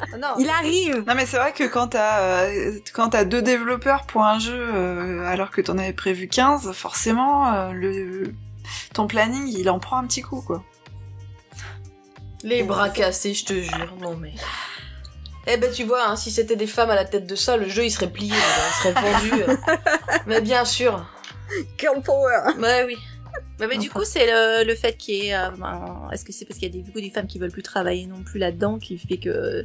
Tu sais, comme il y a des pays où il y a des grèves là qui sont faites par les femmes, du moins, on fera rien pendant la journée, puis ça se verra qu'on n'a rien fait pendant la journée.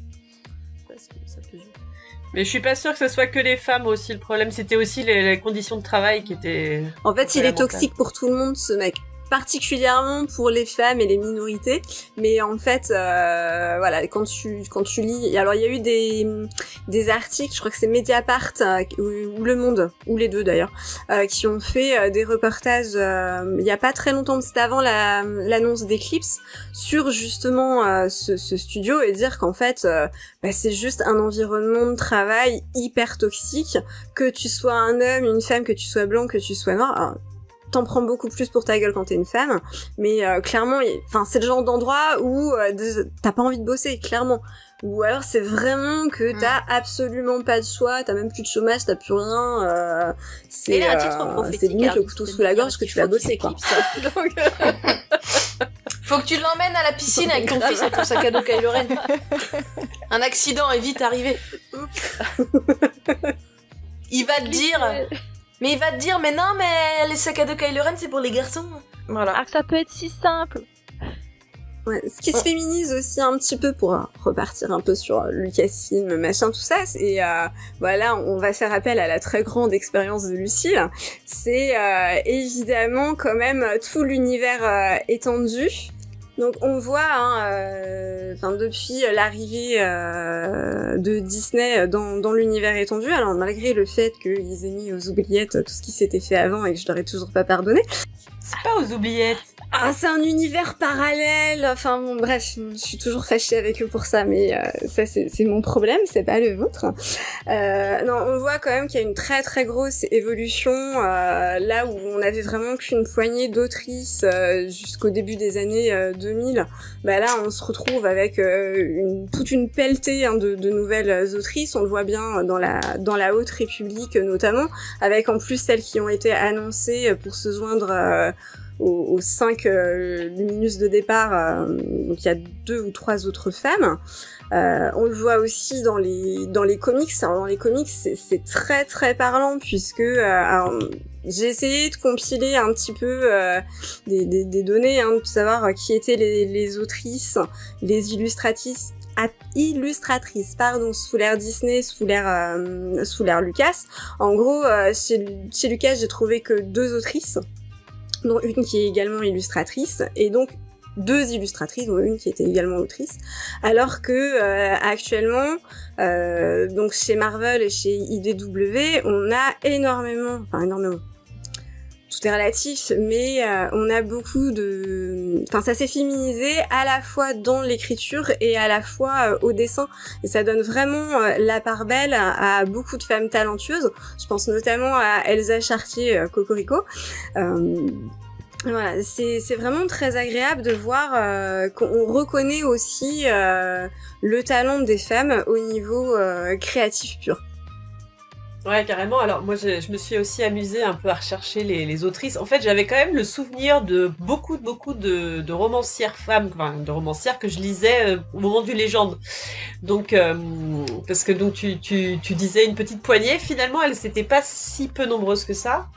On avait toutes celles des années 90 là qui nous sont tombées dessus, comme Barbara Humbley qui nous a fait Les Enfants du Jedi, La Planète du Crépuscule. On a eu Wanda McIntyre qui nous a fait L'Étoile de Cristal. Alors, c'était pas forcément les meilleurs romans de l'univers étendu, et du coup, c'est vrai qu'il y avait... On avait l'impression qu'ils voulaient s'ouvrir au fandom féminin, mais qu'ils le faisaient pas forcément de la meilleure façon, avec des histoires parfois un peu gnangnan, pas très bien ficelées. C'est le moins qu'on puisse dire. Néanmoins, ces noms de femmes-là, que je viens de vous dire, ce sont celles qui ont inspiré des Claudia Gray. Elle en parle dans ses interviews, elle dit c'est ces livres-là qui m'ont donné envie d'écrire, et d'écrire du Star Wars ensuite. Donc voilà, ça reste quand même des pionnières qui ont ensuite donné envie à d'autres de s'y mettre. Il faut pas oublier Jude Watson aussi, qui a beaucoup écrit pour les livres jeunesse, alors plus même YA que jeunesse. Ça n'existait pas vraiment le YA à cette époque-là, mais elle a fait toute la série des apprentis Jedi, qui était autour de Qui-Gon et Obi-Wan. Il y avait 18 tomes quand même qu'elle a sorti Jude Watson, donc voilà, quand même quelque chose d'envergure. Et puis elle a fait une autre série qui s'appelle Jedi Quest, et là c'était autour d'Anakin et Obi-Wan, donc ça c'était au début des années 2000 parce que c'était suite à la sortie de la prélogie. Mais même les jeunes chevaliers Jedi, c'était Kevin J. Anderson et Rebecca Masta, et c'était le mari et la femme qui écrivaient ensemble, et enfin... Par rapport l'Académie Jedi qui est fait par Kevin J. Anderson seul, franchement, on sent qu'il y a une part féminine qui est là. Il y a un regard qui est pas le même. Alors, et même si c'était du jeunesse, c'était du très bon jeunesse. Et ce que je disais là par rapport à Jude Watson, c'est vraiment des séries qui sont de très grande qualité. Et le fait que ça soit du YA ou du jeunesse, franchement, ça ne réduit pas du tout la qualité de l'écriture. Et puis on a d'autres personnages comme Assez Crispin, donc qui a écrit elle la trilogie d'Yan Solo. Donc là, pour le coup, pas du tout Mentalo. Et c'était vraiment en plus une série, une trilogie autour de Han Solo, tel qu'on le connaît dans les films, assez fidèle au personnage. Donc voilà, elle a vraiment, par cette trilogie-là, elle a montré qu'on pouvait être une femme auteure et en même temps écrire des choses qui plaient à tout le monde. Qu'il n'y avait pas besoin de rentrer dans des cases quand on était autrice Star Wars. On a ensuite eu d'autres personnages comme ça, comme Karen Traviss, qui nous a écrit, la trilogie la série de République Commando. Et donc là, pour le coup, il n'y avait pas plus bourrin comme sujet. Hein. Donc voilà, les Clone Troopers. Et puis, elle a écrit du The Clone Wars. Et d'ailleurs, ça fait partie des grands noms que les fanboys réclament, dont les grands fanboys réclent le retour. Hein, donc, elle a claqué la porte de Lucasfilm. Parce que justement, enfin, elle a fait un très très gros boulot de création sur le peuple des Mandaloriens. Hein. C'est vraiment elle qui a créé tout le lore autour. Et elle a claqué la porte le jour où elle a vu à quel point en fait Filoni donc réutilisait un petit peu ce qu'elle avait fait, mais foutait aussi tout à la poubelle comme il sait très bien le faire dès qu'il s'agit de continuité avec les comics ou les romans. Et on comprend que ça lui est pas plu parce que vu le boulot qu'elle a fait là-dessus, enfin, voilà, c'était quand même un beau doigt d'honneur en plein dans la figure. Ouais. Bah, c'est une des choses que j'ai notées en discutant avec Claudia Gray. Elle me disait qu'il fallait vraiment avoir une grande humilité d'une certaine façon et comprendre en fait que l'univers étendu, enfin les romans ne seraient jamais aussi... Enfin, elle me disait ça à demi-mot, elle me le disait pas directement, mais on sentait que par exemple pour la série The Acolyte, elle avait pas beaucoup d'infos là-dessus et elle disait bah on aimerait bien en savoir plus, mais on sait que c'est pas notre précaré quoi, c'est pas et voilà et donc de même, Ike Johnston, donc qui a écrit Ahsoka, le fait qu'il y ait quelques passages de son livre qui étaient remaniés. Moi, j'avais été, on a sorti le livre assez tard par rapport à la sortie américaine, mais du coup, nous, on a eu la chance que ça sorte au moment de l'arrivée de la saison 7 de The Clone Wars, et donc on a vu vraiment en même temps que sortait notre bouquin, ou même un petit peu avant, on a vu que la scène qui était racontée dans le livre était un petit peu changée, pas mal changée. Et puis on a vu aussi que le sabre laser d'Ahsoka changeait de couleur par rapport au roman. Donc on a fait la demande auprès de Lucasfilm de pouvoir changer certains petits détails comme ça, et bien sûr on avait mis Kate Johnson aussi en lien dans les demandes.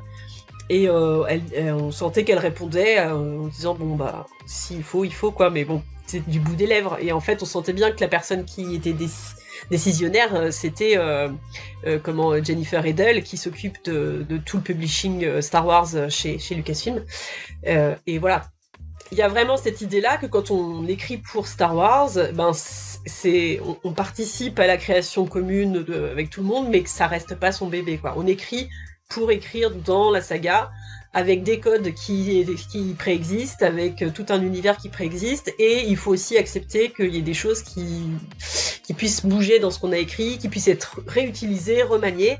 Alors, c'était ça qui était super intéressant dans la Haute République, c'est que il se passait les personnages les uns aux autres, et en même temps, il y avait quand même toujours ce grand respect d'aller demander à l'auteur qui avait créé tel ou tel personnage, est-ce que je peux le faire mourir ? Est-ce que je peux lui faire telle chose ? Voilà, un certain respect aussi quand même pour ces personnages et leurs créateurs. Et ça, j'ai trouvé ça vachement intéressant. Mais bon, forcément, les auteurs entre eux, ils savent à quel point ils tiennent à leurs personnages, donc ils peuvent que comprendre ça. Mais voilà, j'avais bien compris qu'il y avait quand même une certaine acceptation qu'il fallait avoir quand on devient auteur Star Wars. Pour continuer sur les grandes autrices, on a Christie Golden, elle qui est la seule qui est passée du Légende au canon. Alors on a Timothy Zahn parmi les hommes qui a réussi à faire ça, qui est resté du Légende au canon. Sinon pour beaucoup en fait les auteurs ont été complètement changés. Christie Golden, donc elle avait fait Le Destin des Jedi, donc la grande série, elle en a fait trois romans dessus. Et puis après ça, elle a fait Sombre Apprenti et Squad Inferno, donc voilà, elle en a fait plusieurs et puis certains assez récents. Et donc c'est une des rares qui a réussi à tenir le coup avec la passation. Voilà. Et puis bon, il y en a d'autres que j'ai pas nommées, mais il y en a peut-être une bonne dizaine quand même de femmes dans le Légende qui existaient. Et alors bien sûr dans le canon, là ça a été l'explosion. Pour un canon, c'est normal. On va mettre ça sur le compte de la fatigue. Hein. Merci.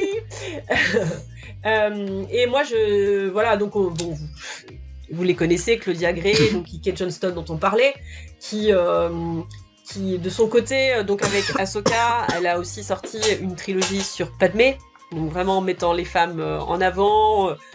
La quasi-totalité de ces personnages sont des femmes à chaque fois dans ses livres. Ça en est presque excessif en fait. Dès qu'il y a une famille avec 10 enfants, c'est 10 filles.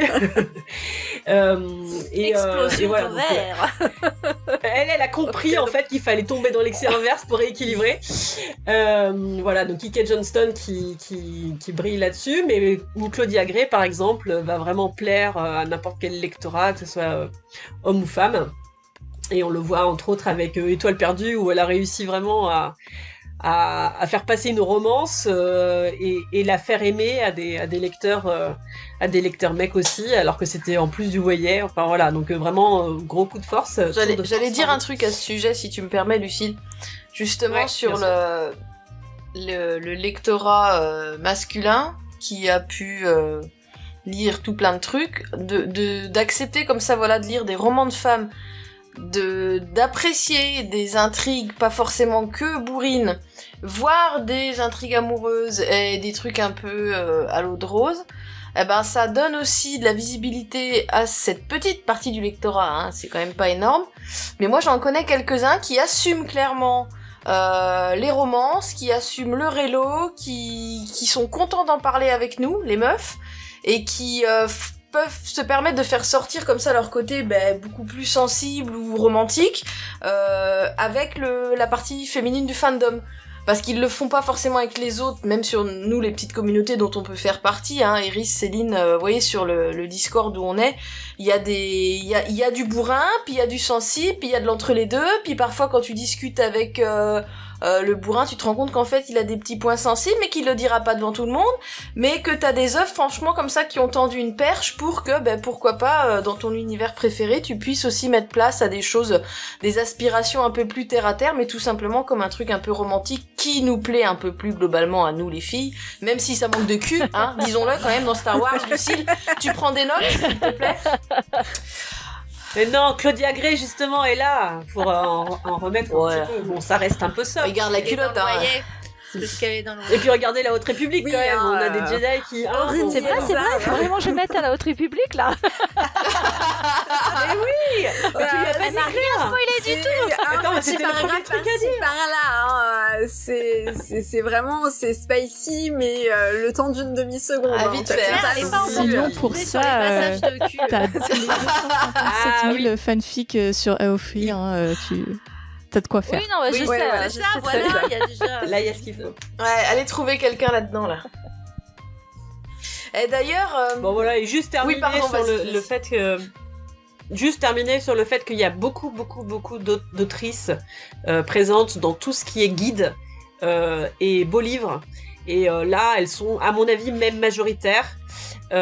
Pour tout ce qui est guide de lecture, on a parlé des costumes, voilà, on a parlé aussi de timelines dont je parlais, enfin voilà, et elles sont extrêmement nombreuses à avoir fait des guides et parfois super pointus, donc voilà, elles sont encore un petit peu dans l'ombre là aussi, mais elles sont du côté nerd de l'ombre, donc on a des vrais fans, comme on disait tout à l'heure. L'ombre et la lumière, on n'en sort pas dans Star Wars. Non, c'est un thème récurrent. Écoutez, je pense qu'on a fait quand même un beau débrief là, un un beau dégrossissage de toutes ces femmes voilà, qui travaillent, qui œuvrent dans l'ombre d'autres hommes et qui œuvrent dans l'ombre de Star Wars, hein, tout simplement. De voir que on a quand même une sacrée belle évolution en 40 ans. Et heureusement quand même, hein, après il faut rappeler quand même toujours hein, que un produit culturel est le produit de son époque, donc forcément que ce qui se passait dans les années 70, c'est foncièrement différent de ce qui se passe maintenant dans les années 2020. Est-ce que l'une de vous a autre chose à rajouter par rapport à tout ce qu'on s'est dit ce soir? Ouais, un petit truc, c'est que ça marche aussi pour les garçons. Mais il y a quand même une partie des gens, des employés de Lucasfilm et Disney maintenant, ou même des branches comme toi, Lucille, forcément qui sont dans la tranche d'âge où, fans étant jeunes, maintenant ils ont un pouvoir professionnel, des qualités, des aspirations, et ils se voient confier un rôle, et tout simplement parce que c'est leur boulot, et ça c'est une bonne chose, parce que c'est Bryce Dallas Howard là qui m'a fait penser à dire ça, puisque quelqu'un d'entre vous a dit là sur notre groupe que c'était son anniversaire là il y a pas longtemps, elle a eu 41 ans, la fille, je crois. Ouais. Donc ça fait voilà, je crois que j'ai vu ça aussi. Ça fait plaisir de se dire que voilà, c'est aussi une nouvelle génération qui prend le pouvoir, qui prend ses idées, qui a forcément été baignée dedans, alors elle encore plus, puisque voilà, c'était une enfant d'Hollywood, comme tu l'as dit, Constance, et que c'est une relève, encore une fois, c'est une forme de relève, qu'on a déjà abordé avec la postlogie, en disant que c'était aussi un nouveau public qui était visé, mais les actrices, en tout cas, enfin les actrices au sens ça fabrique les nouveaux contenus, c'est une relève et c'est un nouveau souffle, et puis voilà, si ça peut être presque 50-50, c'est bien, mais on y arrive. On y croit. Mais on y arrive déjà péniblement dans la société, donc faut le temps qu'on y arrive aussi voilà. Dans ce microcosme quand même très particulier. Mais c'est vrai que c'est ces personnes-là qui vont faire bouger les lignes, et qui font déjà bouger les lignes depuis le rachat Disney, etc. Ça va quand même dans le bon sens. Mais c'est vrai ce que tu dis, Claire, c'est long. Donc des fois, c'est long, mais il y a de l'espoir quand tu vois que là, dans The Book of Boba Fett, on nous a offert 3 rôles de femmes qui sont des femmes, on va dire, âgées, hein, des plus de 50 ans, et qui ont toutes les 3 un super rôle, et où on est loin de des rôles qu'on offre aux femmes de plus de 50 ans, en fait, qui sont généralement les rôles de la grand-mère, la matriarche de la famille, etc. Là, on a quand même une assassin qui est sacrément badass, une propriétaire de cantina qui est incroyablement sexy, et une mécanicienne qui est vrai, ça. tarée, Ouais. non, mais qui est très douée aussi dans son domaine. Donc c'est aussi, on a des représentations, enfin je trouve, moi en tant que femme, je me dis, moi plus tard, quand je serai vieille, je vais être comme Fennec Shand, voilà, c'est mon objectif. T'allais dire que t'avais envie... On veut tous ressembler à ça à 50 ans. Attends, tu m'étonnes. Oui, je croyais que t'allais dire que tu voulais perdre une dent en pleine rue. Non, Ça a non. plus de probabilité. Oh merci, hein, c'est sympa. On te réinvitera, Claire. Hein. Au lieu de devenir une assassin quand même, je te le souhaite pas. Non, mais tu vois, ce côté badass, on botte des culs, etc. Enfin voilà, oui, après tu le je fais fais des déjà, gens, c'est c'est un pas... podcast, tu bottes des culs. Ouais. Ouais, mais physiquement, tu vois, canaliser ma colère, là, toi, tu m'emmerdes, et tac, hop. Bon, bref, on s'égare. Bim, tu sais, je suis un peu violente, moi, quand même. Je le cache bien, mais... Ouais, je voulais dire que cette évolution, en fait, elle est assez... on peut la voir en parallèle aussi avec le personnage d'Ahsoka. Je reviens un peu à ce personnage-là, en conclusion. En fait, on est parti de ce personnage féminin qui a été assez détesté au début par la fanbase, et qui peu à peu, en fait, s'est imposé a dû prouver en fait sa valeur, et puis maintenant est adoré et réclamé à grands cris. Et donc voilà, je trouve que la place de la femme est un petit peu à cette image-là dans le fandom et dans tout ce qui est de la production et de la création dans Star Wars. Et voilà, et si on peut suivre un petit peu ce programme-là et devenir un peu la sage Ahsoka qu'on découvre et dans Rebels et dans le Mandalorian. Et en plus vendre des t-shirts à notre effigie. Ce qui te ramène à Her Universe, où c'est quand même la base de la ligne, hein, quand même. Mais c'est vrai qu'elle est emblématique parce que, encore une fois, elle a pas eu sa place dans les films. Et elle est en train de rentrer par la télévision. Et c'est exactement la même chose pour les réalisatrices. Faut penser par la porte de derrière. Par le petit écran, j'aurais dit. Tu en fais ce que tu veux. Tu fais ce que tu veux avec ça. Par la porte de la cuisine, tu vois, c'est l'intendant. Commence à se faire tard. Ouais, c'est ça, voilà. Bon, et bien du coup, je pense qu'on a un peu le mot de la fin. Donc, déjà, on voulait vous remercier quand même d'avoir répondu présente à notre invitation, parce qu'on avait eu quand même pas mal de fun l'année dernière à faire cette émission sur les femmes, donc pour le coup les femmes fictionnelles de Star Wars. Donc c'était plutôt sympa, voilà, de vous voir toutes répondre présentes aujourd'hui pour parler des femmes qui font Star Wars. Donc merci à vous toutes. Merci pour l'invitation. Avec plaisir. Merci pour l'invitation. C'était chouette. Voilà, je pense qu'il va falloir quand même qu'on arrive à se faire des trucs plus qu'une fois par an. C'est un peu frustrant quand même, une fois par an. C'est vrai. Quand Parce vous qu'après voulez. tous les jours de l'année, c'est la journée de la femme, hein, pas juste le 8 mars. Complètement. Ouais. 365 jours Star Wars, hein, c'est ça, c'est le site qui fait ça. Donc, Exactement. Bon, après, on peut pas faire 365 Ah, ça va être podcasts dans l'année, compliqué, là. Il y en a qui ont essayé, ils ont eu des problèmes. Mais est-ce qu'on arrête en novembre quand on arrête d'être payé?